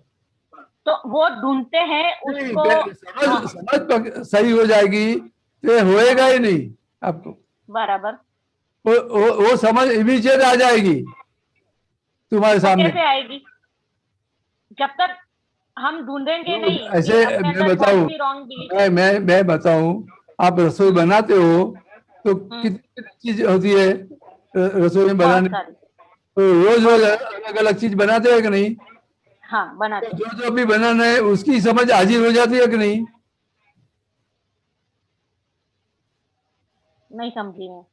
वो जो रसोई बनानी है, जो भी चीज बनानी है, वो कैसे बनानी है, कितना मसाला डालना है, वो समझ हाजिर हो जाती है कि नहीं?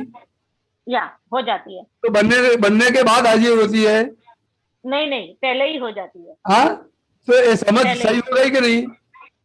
हुई। तो जो समझ सही हो गई है तो इमीडिएट हाजिर हो जाती है कि नहीं? हो जाती है। तो मेरे को वही चाहिए। वही चाहिए। हाँ, तो मैं ये अपनी प्रकृति समझो, अपनी जो वीकनेस है वो समझो, तो अच्छा मालूम पड़ेगा कि भी कहाँ का प्रॉब्लम होता है। बराबर। प्रकृति देखने जाओ तो प्रकृति ऐसी है मेरी, वो बहुत एब्जर्व किया है मैंने कि फट से चाहे कुछ भी होता है एकदम से उछल जाती है मेरी। लेकिन उसके पीछे कुछ बिलीफ है। हाँ, वही ढूंढ रही हूँ मैं, वो नहीं मिल रही है मुझे। वो बिलीफ में से मुक्त होने का है, और बिलीफ में से निकल जाए तो ये सब बंद हो जाएगा। यस, वही ढूंढना है मुझे। हाँ, वो बिलीफ ही निकालनी है। वो ढूंढते रहोगे आ जाएगा सब। बराबर। बट वही मैं बोल रही हूँ कि वो ढूंढते हैं, इसमें अहंकार आता है कि ये जागृति पहले की जाती है। अहंकार इसमें नहीं आती है ना। अहंकार की बात नहीं है, रॉन्ग बिलीफ जो है उसके हिसाब से होता है। बराबर। अपने रॉन्ग बिलीफ पड़ी है उसके हिसाब से होता है।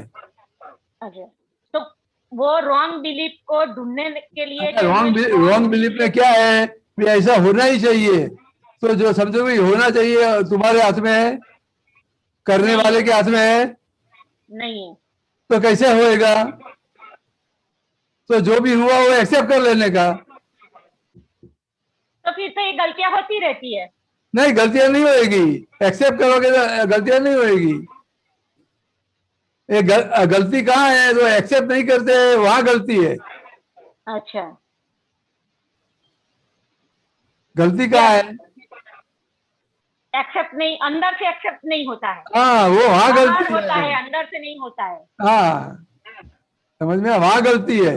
वहाँ गलती है। हम वो क्रिया में जो आता है उसको गलती मानते हैं। मानते हैं, हाँ। मैं जो, जैसे कि मैं किसी ने मुझे कुछ बोला तो मैंने उसको सामने जवाब दे दिया, सामने गुस्सा कर दिया, उसको मैं गलती मानती हूँ। ना, वो नहीं, गलती नहीं है। अच्छा, समझ में आया ना? या आ गया, पक्का समझ में आ गया। जय हाँ, सच्चिदानंद। बराबर। जय सच्चिदानंद। जय Sachchidanand. Vandanaji, approve time thing experience okay. Deepakan ji. Deepakan ji. जय सच्चिदानंद।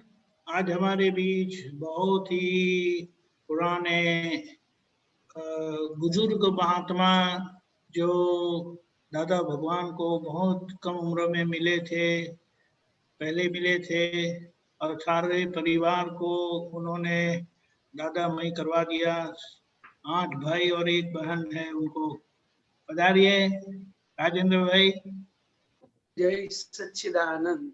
और अपना बताए। जय सच्चिदानंद। मेरी आवाज सुनाई दे रही है?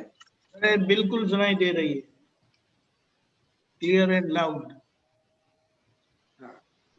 मैंने कुछ नाइजीरिया के अनुभव इसमें अभी मैं शेयर करने जा रहा हूँ। मैं पहले सब भगवंतों को नमस्कार करूंगा। वर्तमान तीर्थंकर परमात्मा श्री सिमंदर स्वामी भगवान को अत्यंत भक्ति पूर्वक नमस्कार करता हूँ। वात्सल्य मूर्ति मेरे सदगुरु अक्रम विज्ञानी परम पूज्य श्री दादा भगवान को अत्यंत भक्ति पूर्वक नमस्कार करता हूँ। शीलवंत सर्वश्रेष्ठ पुत्र महात्माओं अत्यंत भक्ति पूर्वक नमस्कार करता हूँ। दादा भगवान के सर्व संकेतधारी कल्याण मूर्ति ज्ञानी महात्माओं को अत्यंत भक्ति पूर्वक नमस्कार करता हूँ। पूज्य माता पिता को अत्यंत भक्ति पूर्वक नमस्कार करता हूँ। आप सभी जो विराजमान हैं, श्री दीपकानंद जी, महेंद्र आनंद जी और हमारे वडील महात्मा रजनीकांत भाई, उन सबको अत्यंत भक्ति पूर्वक नमस्कार करता हूँ। जय सच्चिदानंद। अब ये मुझे नाइजीरिया जाने की इच्छा थी। संजोग भी ऐसे थे कि नाइजीरिया जाने से बच्चे आकर वहां से पैसे कमा के लाएंगे, यहाँ पर फैक्ट्री बड़ी होगी। लेकिन पिताजी को नाइजीरिया में रॉबर्ट्स का ऐसा रहता था कि ऐसी रिस्क लेकर के जाने की कोई जरूरत नहीं है, हमें सब मिल जाएगा। तो फिर मुझे लगा कि पिताजी ये छुट्टी नहीं देंगे। मैंने दादाजी से बात की कि दादाजी, पिताजी को अभी आप ही कुछ कहिए कि मुझे अनुमति दें और मैं नाइजीरिया जाऊं। तो संजोग ऐसे बने कि दादाजी पधारे घर पे और सत्संग था, और सत्संग चलते चलते जब कोई प्रश्न पूछ नहीं रहा था, बिल्कुल शांति थी, तो एकाएक दादाजी ने पिताजी से पूछा कि ये राजेंद्र नाइजीरिया चाहता है। तो तुरंत दादा ने बोला कि हाँ दादाजी, लेकिन हमारी इच्छा ने, और ये बोलता है कि पैसे कमाने जा रहा हूँ, तो यहाँ पर इंडिया में क्या है। और नसीब तो एक प्रारब्ध जो है वो एक लोटा की तरह है। आप उसको गागर में डालोगे तो भी लोटा ही निकलेगा, सागर में डालोगे तो भी लोटा ही निकलने वाला है। तो दादाजी ने बोला हाँ आपकी बात बिल्कुल बराबर है, लेकिन बात ये है, मैं आपको एक थोड़ा सा एग्जाम्पल देता हूँ कि ये आपका बंगलो है और आप चाहे बैठ सकते हैं, लेकिन अभी इस वक्त इस टाइम पर आप ये स्पेस पर बैठे हैं, आपका बंगलो, चाहे वहां बैठ सकते हैं। तो आप इस स्पेस के साथ अमुक टाइम के लिए बंधे हुए हैं। अभी आपने मेरे को यहाँ ऊपर बिठाया है और मैं इस स्पेस में अमुक टाइम के लिए इधर बंधा। तो राजेंद्र अमेरिका क्यों नहीं जा रहा है, जापान क्यों नहीं जा रहा है? तो ये एक साइंटिफिक रीजन है, टाइम स्पेस से बंधा हुआ है, इसलिए आप इसे अनुमति दीजिए, वहां पर उसको जाना होगा। और एक दूसरी बात जो आपको अंदर ऐसा है कि बच्चे वहां जाए, जॉबर्स हैं, तो आप बिल्कुल फिक्र ना करें, आपके जो भी बच्चे जाएंगे सभी सकुशल वापिस आएंगे और बिल्कुल सेफ साउंड घर पे आ जाएंगे। और वहां तक पिताजी को, दादाजी के लिए बहुत श्रद्धा, आस्था सब बैठ गई। उन्होंने तुरंत माना। विद इन 10-15 मिनट्स, जो मैं महीनों से पिताजी को रिक्वेस्ट कर रहा था, तो दादाजी के कुछ थोड़ी सी ज्ञान कला कहें, बोध कला कहें, तुरंत पिताजी मान गए और मुझे छुट्टी नाइजीरिया जाने की मिली। That was 1984। और नाइजीरिया पहुंच तो गए, लेकिन वहां पर कोई भी जॉब मिल नहीं रही थी। I done my diploma in engineering, commerce graduate भी था, लेकिन कोई जॉब नहीं मिल रही थी। यहाँ तक तैयार, चलो स्कूल टीचर की भी जॉब मिल जाए, बहुत टाइम हो गया, बैठे बैठे टाइम पास नहीं हो रहा है, लेकिन नहीं।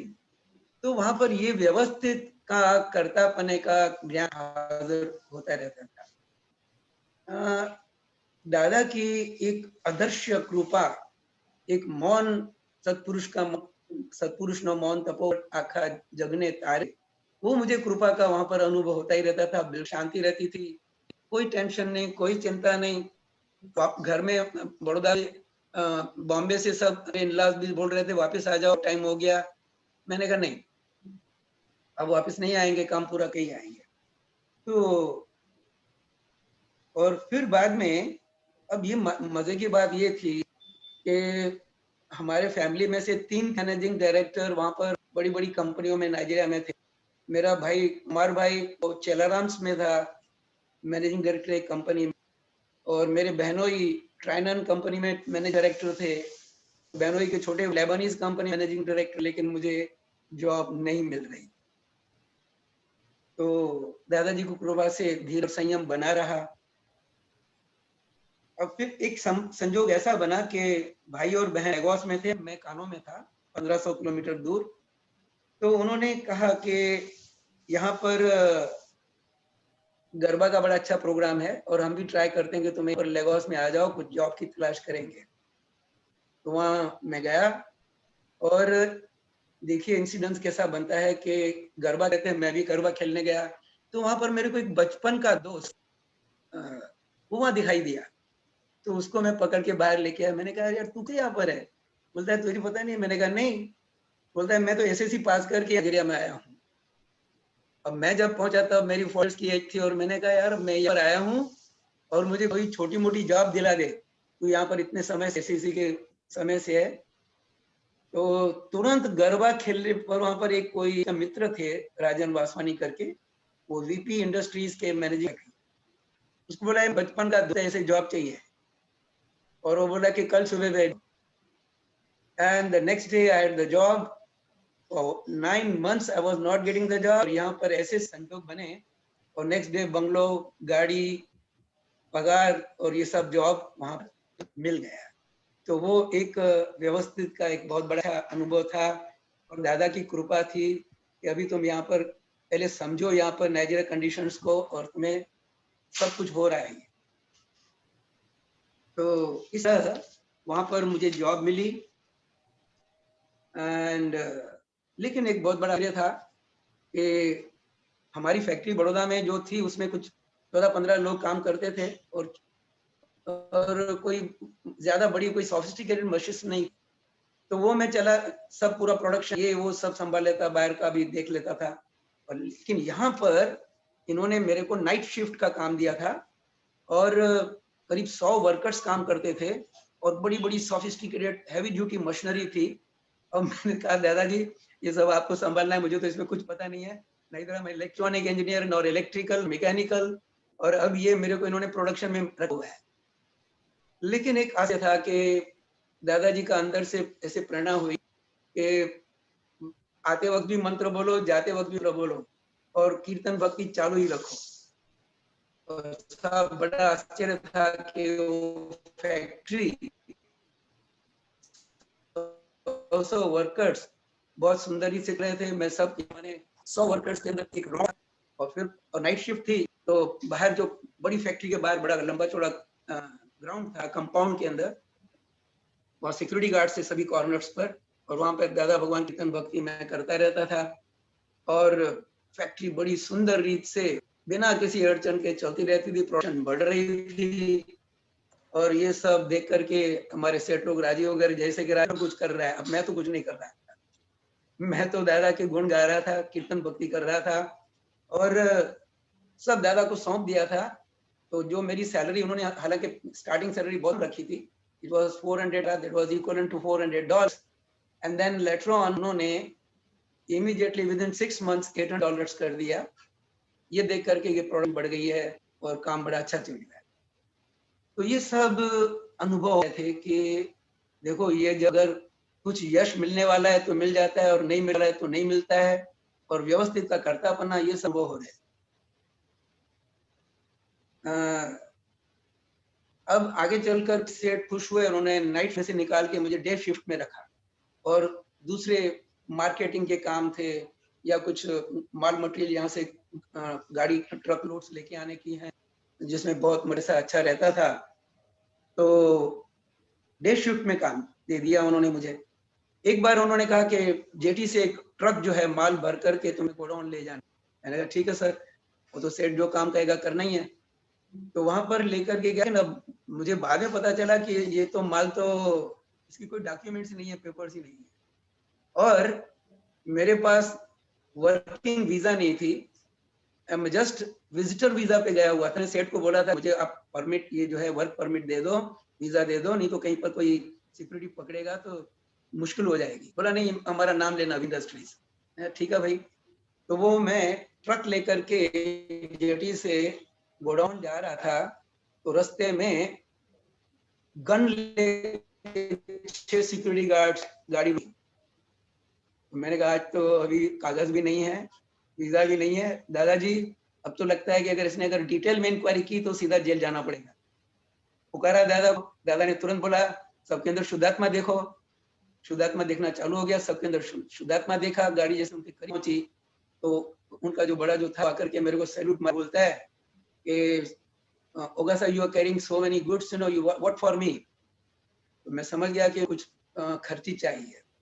मैंने कहा see I am the employ and मेरे पास तो अभी 300 नायरा है। बोला कि हम 6 जने हैं। मैंने कहा this is what I have got. बोला ओके गिव मी, और 300 नायरा दिया, बड़ा लंबा सैल्यूट मारा, गाड़ी को जाने दिया। तो ये रिलेटियल देखना, उनका प्रतिक्रमण करना, दादा का हाजिर प्रेरणा शक्ति से हाजिर होना, ये सब कृपा ही काम कर रही थी। मुझे तो उस समय डर लग रहा था कि आप आज जेल में जाने का टाइम आ गया। तो और फिर भी वो मुझे वीजा नहीं दे रहे थे, वर्क परमिट रहे थे कि इसको अगर दे देंगे तो फिर ये कहीं और कंपनी में चलाएगा। अब इतनी कम सैलरी में तो कौन काम करेगा फिर। खैर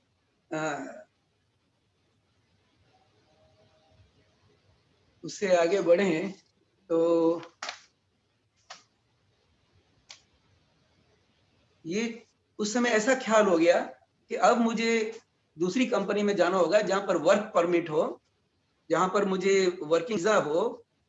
बाकी इधर काम करने से, इधर ये डर के काम करने से, टेंशन में काम करने का कुछ मजा नहीं आ रहा है। सैलरी वहां तक हमारे लोगों ने खुश होकर के 1200 नायरा कर दी थी, लेकिन मैंने कहा नहीं। और वीकेंड्स पर दोस्त मिलते थे, हम लोग होटल में जाकर बहुत ही मजा करते थे।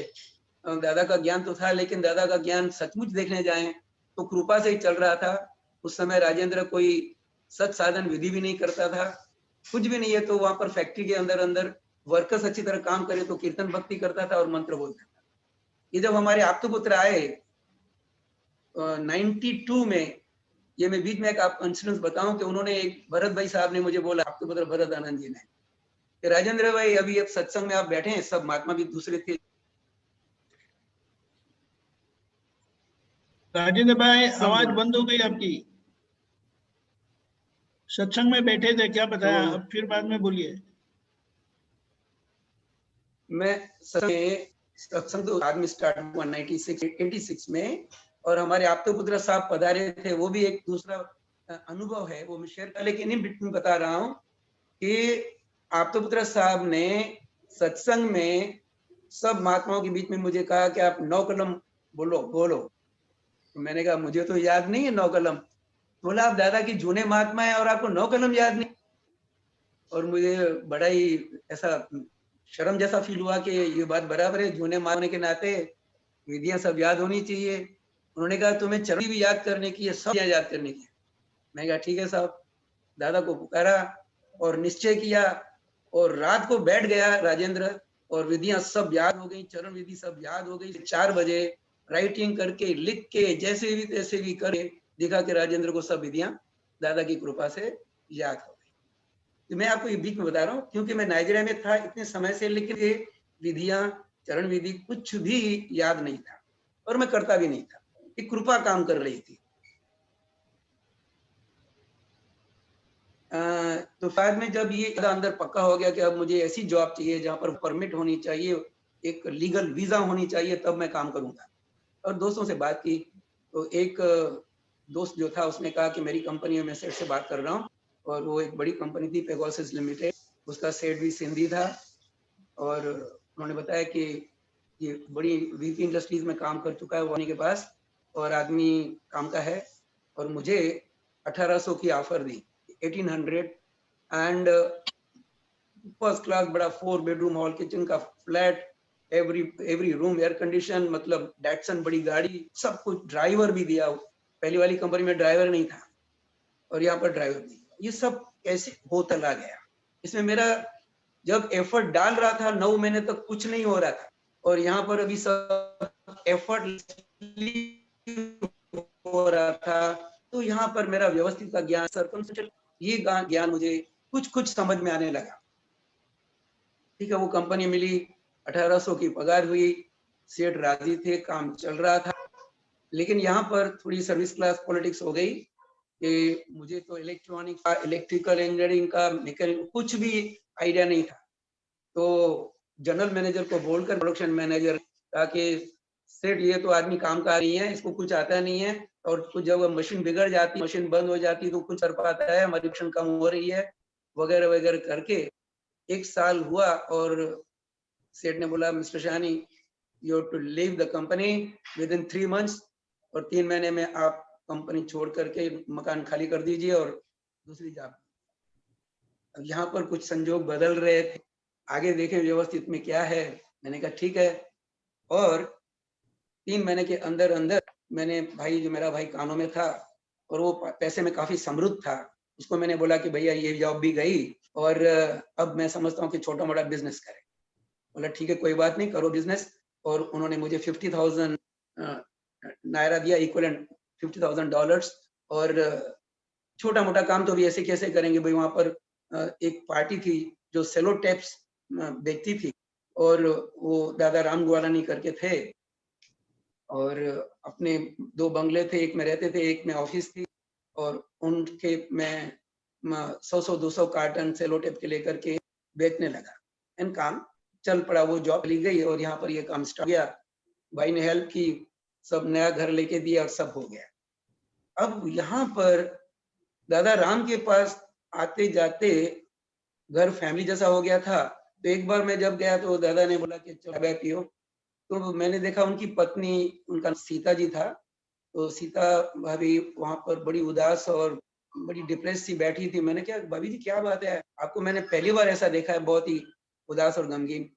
तो बोली मैंने आज सहेली को रमी खेलते खेलते बहुत डांटा, मेरी प्यारी सहेली है लेकिन मैंने उसको सबके सामने डांटा और उसका मुझे बड़ा अफसोस है कि मैंने ऐसा क्यों किया। और वो अभी 2 दिन से मिल भी रही है। तो मैंने कहा अगर आपको मैं कुछ बताऊं, मुझे सदगुरु मिले हैं और वो अगर आप करेंगे तो हो सकता है कुछ रिजल्ट। और मैंने उनको भाव प्रतिक्रमण समझाया। ये उनको पहले पूछा कि भाई आप ये तो जानते हैं कि हम भारतवासी हैं, तो सबके अंदर आत्मा है, सबके अंदर भगवान है, ये तो जानते हैं। बोला हाँ। मैंने कहा उनके अंदर भी भगवान है, आपकी सहेली के अंदर? हाँ। तो मैंने कहा उनके अंदर बैठे भगवान से आप क्षमा या करें कि मेरी भूल हो गई है, मुझे क्षमा करो। ऐसे करके प्रतिक्रमण की पूरी विधि लिख करके दी जो उन्होंने फॉलो की। और 3 दिन के बाद में वो उनकी जो सहेली थी आई और उनको लिपट करके रो पड़ी और उनसे माफी मांगने लगी।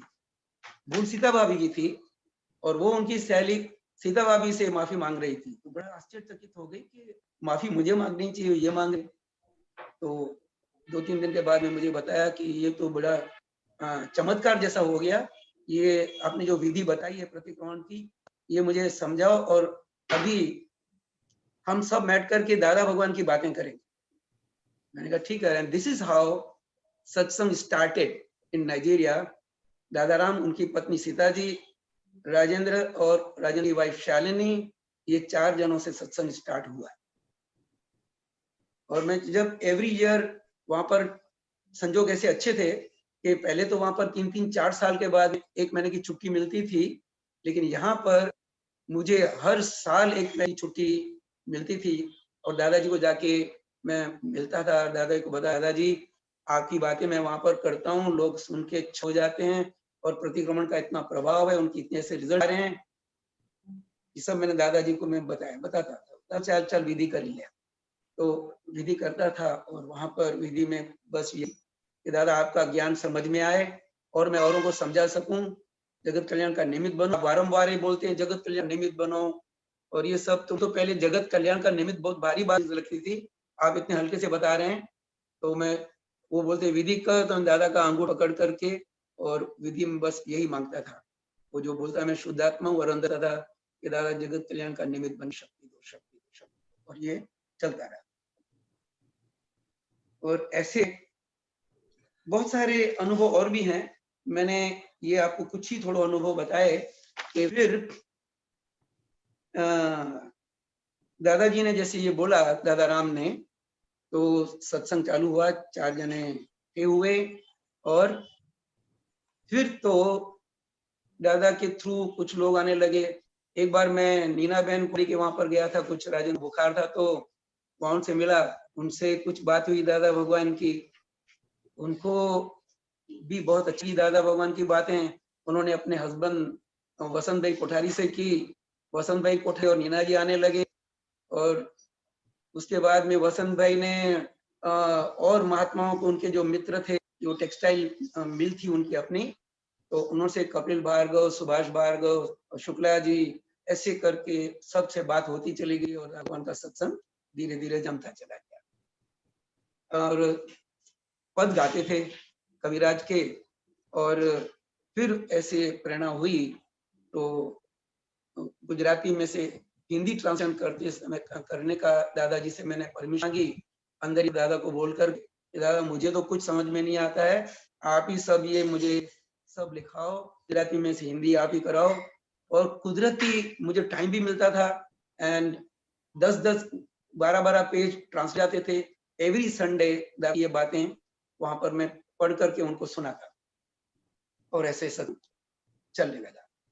तो आज मैं अपना सत्संग यही करूंगा, बिकॉज फिर तो बाद में आप तो पुत्र 92 में पधारे, वो भी एक बहुत बड़ा जबरदस्त अनुभव है कि कैसे दादाजी ने वीडियो में एक माँ को पूछा था, उसने कहा दादाजी आपके बाद में कौन? तो दादा ने बोला हमारे 4 आप तो पुत्र निकलेंगे और वहां से वो पूरी दुनिया में घूमेंगे। और हुआ भी ये मेरे लिए बहुत आश्चर्य है कि 4 आप्तपुत्र, हमारे आप्तपुत्र महेश आनंद जी, आप्तपुत्र भरत आनंद जी, महेश आनंद जी और हमारे प्रदीप आनंद जी, ये 4 आप्तपुत्र पधारे नाइजीरिया में। और वहां पर सब लोगों के पास बड़े बड़े बंगलों कर चाकर, तो आप्तपुत्र भी प्रेम करके रहते थे, 3-3, 4-4 रहते थे। पूरा दिन सत्संग चलता, लेडीज का सत्संग अलग, बच्चों का सत्संग अलग, बुजुर्गों का सत्संग अलग, जनरल सत्संग अलग। आप तो पुत्रों ने ये जमाया, ऐसा सत्संग जमाया कि राजेंद्र ने जब दादा की बातें शुरू की 10-15 जने थे और आप तो पुत्रों के बाद में 100, 200, 500 महात्मा आने लगे। उनका शील था, उनका ब्रह्मचर्य था, प्योरिटी आज भी है, उस दिन भी थी, और इससे सत्संग आगे बढ़ता है। ये मैं ज्यादा शेयर बाद में करूंगा, आज मैं यहाँ तक ही लग करके अनुभव लाया हूँ। तो थैंक यू वेरी मच। मेरी कोई भूल है तो मुझे क्षमा करना, और आप सभी मुझे आशा दें कि मैं दादा की निरंतर आज्ञा में रहूं और जगत कल्याण का हित बनूं। एकमात्र एक यही डिजायर है। सो आप मुझे, मेरे ऊपर आप सभी, आप तो पुत्र, आप सभी महात्मा मुझे आशीर्वाद दें जय सच्चिदानंद। जय सच्चिदानंद। राजेंद्र भाई, आप दादा भगवान को कब मिले थे? Which year? 1972 I believe it was. मुझे मेरी ज्ञान विधि हुई 18 अगस्त 1972। कुछ एक अठवाडिया पहले मैं उनसे मिला और उन्होंने बोला कि वो मैंने आपको पहले शेयर किया है कि 2 सवाल पूछे। मेरे दादा को देखकर ही जगत विस्मृत हुआ था। तो दैट डे, एक हफ्ते के बाद में उन्होंने बोला कि आप आ जाओ। मुझे ऐसा बोले तुम्हारी सब चिंताएं, टेंशन, ये तुम्हारा ईगो प्रॉब्लम सब चली जाएंगी। मैंने कहा ऐसा तो किसी ने कभी नहीं बोला मेरे को। मैं बहुत संतों महात्माओं के पास विवेकानंद किताबें लेकर के घूमता था, रामकृष्ण में जाता था, आचार्य रजनीश में जाता था बहुत टाइम। दादा पे मिले, उन्होंने बोला कि तुम्हारी तने જ્યારે ભાન થશે કે તું ખરેખર કોણ છે, તારી તમામ प्रॉब्लम सॉल्व થઈ જશે। तो मैंने कहा दादा अभी कर दो मेरी सॉल्व, मुझे बता दो मैं सचमुच में कौन। तो दादा ने मजाक किया कि सवारे संडासમાં ગયો તો તે અત્યારે કને સાંજનું ટાઈમ હતું, अभी तो मैं 6 बजे तो जाओगे? मैंने कहा आई डोंट फील लाइक दादा अभी। बोला कि हरे का टाइम होता है। तो मुझे बहुत, मैंने कहा ऐसा विटी रिप्लाई दादा का। मैंने कहा हाँ दादा जी हरे का टाइम है, तो नीचे जा, नीचे रसिक भाई ने प्ले અને આવી જજે ત્યાં જ્ઞાન વિધિ માટે। तो ये फिर बाद में दैट वाज 18 अगस्त 1972 ज्ञान विधि हुई। और ज्ञान विधि होने के बाद में 5 आज्ञा समझाई और उसी टाइम पर हार पहन करके बोला कि तू जे स्कूटर છે કે છે બધું અહીંયા મૂકી દે અને અહીંયાથી चालतो जा। About it was my house was 5 kilometres. हार चढ़ा के जाने का थोड़ा अंदर लग रहा था। तो कितने रास्ते में लोग बोल रहे कि गांडो मानस से हार पहने जाए छे, कुछ नमस्कार कर रहे थे।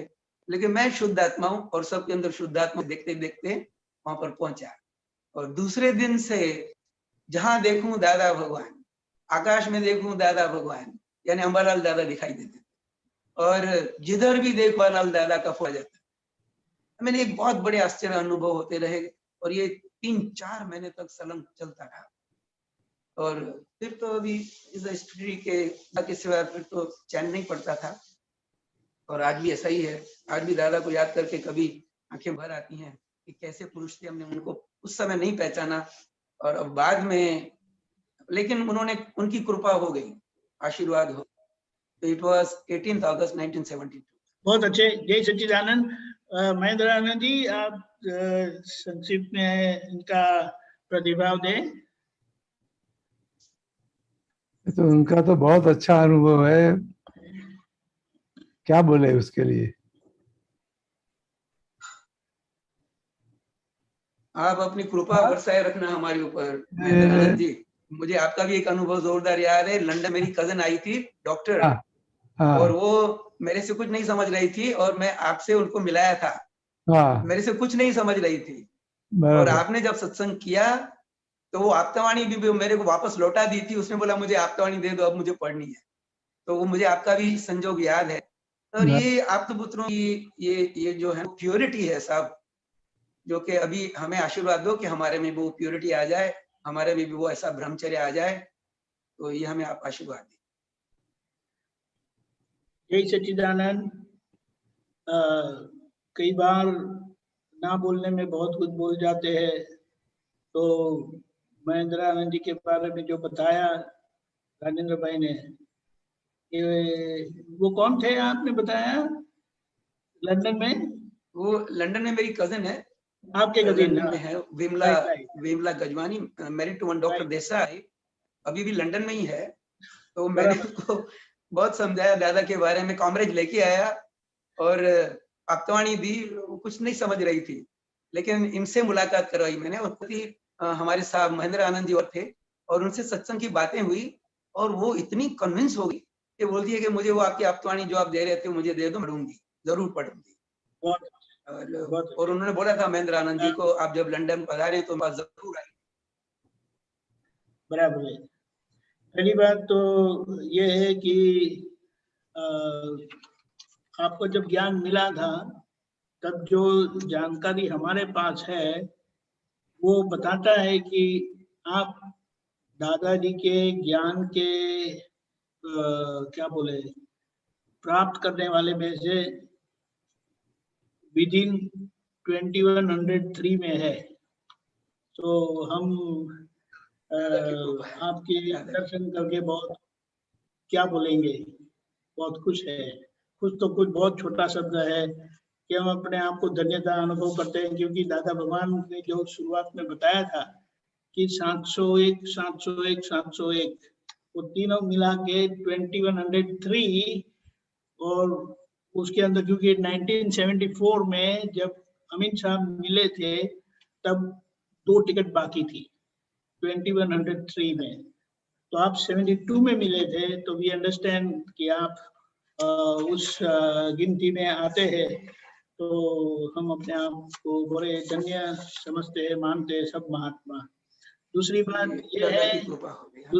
यह है कि जो धन्यवाद, और वो भी एक बहुत बड़ी बात है कि कैसे घर वाले आए। मुझे दादा के तारा माँ बरकत आए घर से, बिल्कुल दादा मारा माँ के बरकत आवसे ने घर के आरे आवसे। और क्योंकि फिर तो बाद में दादा बोलने लगे कि आप परपोटो से फूटी जैसे काम काढ़ी लो, तब मैंने जाके दादा बोला, दादा एक तरफ कहते हैं मारा बरकत आवसे त्यारे आवसे, और फिर आप ये भी बोलते हैं परपोटो से फूटी जैसे काम काढ़ी लो, अभी आपको ही करना होता। और वाकई नेक्स्ट डे दादाजी का वो मैंने जो आश्चर्य आज तक मैं भूल नहीं पाऊंगा कि पिताजी मेरे ऊपर बहुत गर्म हुए। मैं फर्स्ट सन हूँ तो बहुत अपेक्षाएं मेरे से थी, तो गर्म हुए और वहाँ हॉल में उन्होंने परमिट किया पिताजी ने दादाजी का फोटो रखने का, और मेरी नजर दादा के पर गई। अब देखिए दादाजी मुझे फोटो से 2 वाक्य देते हैं, ज्ञान वाक्य के वाणी टेप रिकॉर्ड से अने संयोगो वियोगी सोना छे। अब ये संयोग था, पिताजी गर्म हुए थे, अब ये संजोग का वियोग होने वाला था। वाणी टेप रिकॉर्ड है तो मुझे अंदर हो गया। उन दिनों 90 मिनट्स की टेप मैं लेके आता था दादा की कविराज सुनने के लिए।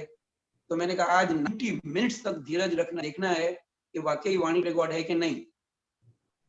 और साहब पिताजी गर्म हुए होते चले गए, and he fired me like I think for good 50 minutes, और बाद में वो खुद रो पड़े पिताजी और मुझे बोले कि अभी तू आज अभी मेरे को दादा के पास लेके चल। और मैं देखूं तो दादाजी यहाँ पर है, तो बोला कि तू जा। दादाजी वहां पे, दादा ने कहा बोला ही लाओ। मेरे पिताजी अपने गुरु को भी साष्टांग प्रणाम नहीं करते थे, वो सो गए चरणों में और साष्टांग प्रणाम करके बोलते हैं, दादाजी मेरे बच्चे सुधर गए, मेरा घर स्वर्ग हो गया, ये आपने क्या किया? तो दादा क्या बोलते हैं, चंदीराम जी मैंने कुछ नहीं किया, आपके बच्चे समझ गए। माय गॉड, मैं तो छक हो गया, मेरे को तो काटो तो खून।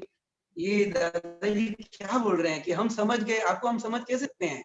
लेकिन दादा की विनम्रता, दादा का यश नाम कर्म को कैसे उन्होंने सहजा सहज ये किया कि आपके बच्चे समझ गए। अब समझ के ऊपर दादा फोकस किया, लेकिन सवाल था कि दादा अंतर्यामी, दादा हमारे पिछले जन्मों का जानते थे और दादा घर बैठे हमारे पिताजी को कहाँ प्रॉब्लम वो जानते थे। मुझे बड़े अजीब ऐसे आश्चर्य अनुभव। और उसके बाद में तो पिताजी दादाजी को मानने लगे। हमारी माँ को जरा ऐसा रहता था कि हमारे गुरु किए हुए हैं, तो दादा ने वो भी एक ऐसा आश्चर्य अनुभव मेरी माताजी को करवाया। माताजी फिर शी वाज स्टांच बिलीवर ऑफ भगवान और वो दादा की दीवानी। वो एक को मम्मी ने बताया अनुभव कि मेरे गुरुजी के फोटो में दादा भगवान ही दिखाई देते थे। मेरे गुरुजी नहीं दिखाई देते, दादा भगवान दिखाई देते। तो मैंने कहा मम्मी इसका मत यही कह रहे हैं कि दादा और आपके गुरु एक ही हैं, कोई इसमें अंतर नहीं है। इसलिए आप दादा ही आपके गुरु हैं, वो जो गुरु आपके जो अभी नहीं है वही दादा, वही आपके गुरु हैं। और फिर मम्मी जी आने लगी, वो बहुत अनुभव है। वो बोलती थी दादाजी गुजराती समझ में नहीं आती है, मैं तो आपके दर्शन के लिए आती हूँ। दादा कहूँ ये बहुत सारे के તમે દર્શન કરો છો ને બધું આવી ગયું। और 2-3 दिन के बाद में हमारी माताजी घर पे आकर के पिता को बताती है दादाजी ने ऐसा कहा, दादाजी ने ऐसा बोला, तो पिताजी ने बोला तुम्हें तो गुजराती आती नहीं है, बोला, और वो खुद आश्चर्य हो गई कि दादा भगवान की गुजराती मुझे समझ में आने लगी ऑटोमेटिकली, इसी कृपा हो गई। अब वो 4 चौपड़ी पड़ी हुई हैं, हिंदी भी मुश्किल से समझती, गुजराती का सवाल ही नहीं है, वो पिताजी आके दादा भगवान का संग बताती। तो ये बहुत ही आश्चर्य पुरुष आए और जिन्होंने दादा को जाना समझा, वो उनका काम हो गया। और बाकी दादा तो जिसको भी, मुझे एक आदमी याद नहीं है क्योंकि दादा को मिलने के बाद मैं कहीं आगे पीछे हुआ। और कई ऐसे अनुभव मैं तो शेयर करूं, मैं मुझे क्या हो जाएगी। एक बार मैं एक्यूप्रेशर के वहां पर जाता था, तो एक्यूप्रेशर का जो एक साइंटिफिक ब्रेन वाला आदमी था, उसने बहुत सारी किताबें लिखी थी कलर थेरेपी पर, इसके ऊपर म्यूजिक कैसे हील करता है, इसके ऊपर किताब लिखी थी। तो वो वहां पर रहता था, हमारे बाबू साहब का जो है खर्चीकर लेन। तो बोला कि एक बार दादाजी आए और सामने से आकर के मेरे से हाथ मिलाया। मैंने कहा ऐसे कैसे हुआ? बोला, और हाथ मिलाया, जय श्री राम करके गए। मैंने कहा भाई तुम बड़े भाग्यशाली हो, अगले जन्म के तुम ऋषि मुनि हो, तो दादा तुम्हारे के अंदर बहुत बद रख के गए हैं और तुम्हें कोई अड़चन नहीं आएगी अभी। माने ये कई मुझे वो आ रहे हैं अभी याद, लेकिन लिखे तो किताब हो जाएगी कि दादा थे। जैसे कवि ने भी लिखा, दादा के सिवा दूसरा कुछ बोलने का ही नहीं, दादा थे कवि बीजू लख नहीं, અને કવિ બીજું લક્ષ્ય પણ નહીં। ऐसे जबरदस्त दादा के। यही सच्चिदानंद। दूसरी एक बात, जो परिस्थिति में आप नाइजीरिया गए और त्रिमंत्र और कीर्तन भक्ति बोलने से आपका काम चला, जिसे दादा भगवान ने बताया है कि ज्ञान तो मैं देता हूँ लेकिन आपका योग क्षेम भी जिम्मेदारी मेरी हो जाती है। तो ये बहुत स्पष्ट होता है कि दादा ने ज्ञान देके योगक्षेम, दोनों योगक्षेम का मतलब है कि हमारा जीवन व्यवहार वे संभाल लेते हैं। क्या बात कहेंगे? इसीलिए कहा अभ्युदय अनुषंगिक, वही बताने जा रहा था। अभ्युदय और अनुषंगिक दोनों, यानी संसार फल, मोक्ष फल और संसार फल दोनों का लाभ मिलता है। वही सही मोक्ष मार्ग है कि जिसे व्यवहार की सब गलतियां मिट जाती है, निर्मूल हो जाती है, और ऐसा शुद्ध व्यवहार होने के बाद ही हम मुक्त हो सकते हैं। इसलिए बहुत अच्छी बात। और जो जो संयोग में से गुजरे वहां अपने केंद्र में दादा को ही रखा और देखते गए कि कैसे कृपा होती गई। और जो बोले ना टर्निंग पॉइंट कहाँ आया, दादा राम ग्वालानी को जब गिरे और सीता बहन को आपने प्रतिक्रमण बताया, और वहीं से मूल बात जो दादा की बात थी वो लोगों तक पहुंचना शुरू हो गया। बहुत बढ़िया ट्रांसलेशन करके लोगों को सुनाते रहे। फिर पिताजी की बात की, ज्ञान विधि कैसे हुई। अभी तो इसके आगे कुछ बोलने जैसा नहीं है। आप अपना अनुभव कहने के लिए थोड़ा होमवर्क करिएगा। तो हमें दादा, मूल बात क्या है, दादा तो दादा ही है, लेकिन जैसे जिस तरह से ऐसे अनुभव की जब बातें बाहर आती है तो मैं दादा का स्वरूप, दादा का विश्व स्वरूप, दादा का यश नाम कर्म कि केवल उनके नाम लेने से क्या हो सकता है, क्या नहीं हो सकता है, ये बात बहुत स्पष्ट हुई है। बहुत बहुत धन्यवाद। जय सच्चिदानंद। Come again. जय सच्चिदानंद। महेंद्रानंद जी, आप जय सच्चिदानंद। राजेंद्र भाई प्लीज फॉलो। हाँ जी।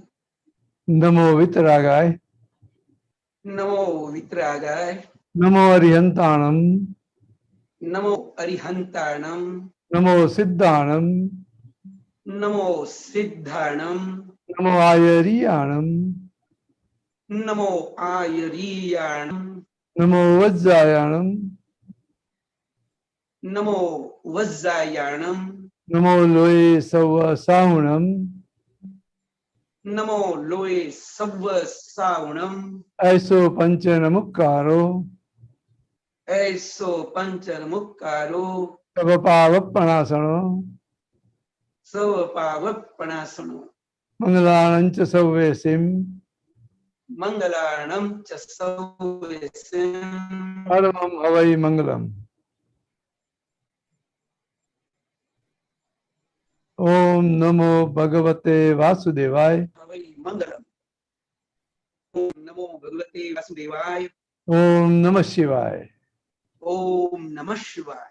जय सच्चिदानंद। जय सच्चिदानंद। जय सच्चिदानंद। बहुत बहुत धन्यवाद राजेंद्र भाई। कल का प्रोग्राम, कल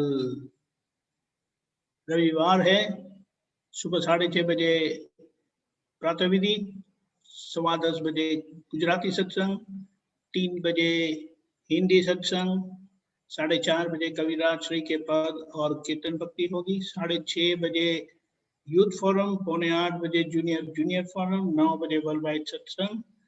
अनुभव कल का ओपन है, अभी भी किसी को कहना है तो जरूर से पधारेगा और सभी को लाभान्वित करिए। जय सच्चिदानंद। जय सच्चिदानंद। जय सच्चिदानंद। जय सच्चिदानंद। जय सच्चिदानंद। जय सच्चिदानंद। आपका पुत्रो महात्माओं। जय सच्चिदानंद। आपका पुत्र सभी महात्माओं ने जय सच्चिदानंद। जय सच्चिदानंद। सच्चिदानंद।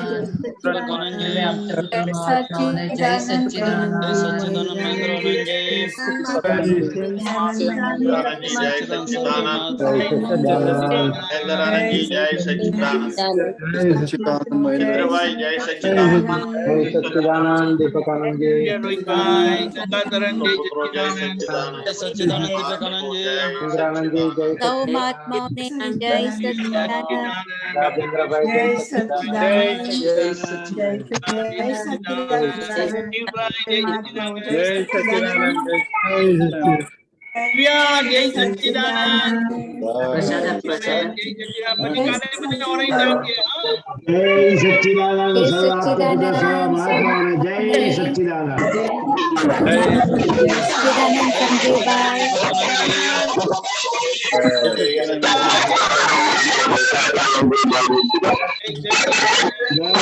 सच्चिदानंद।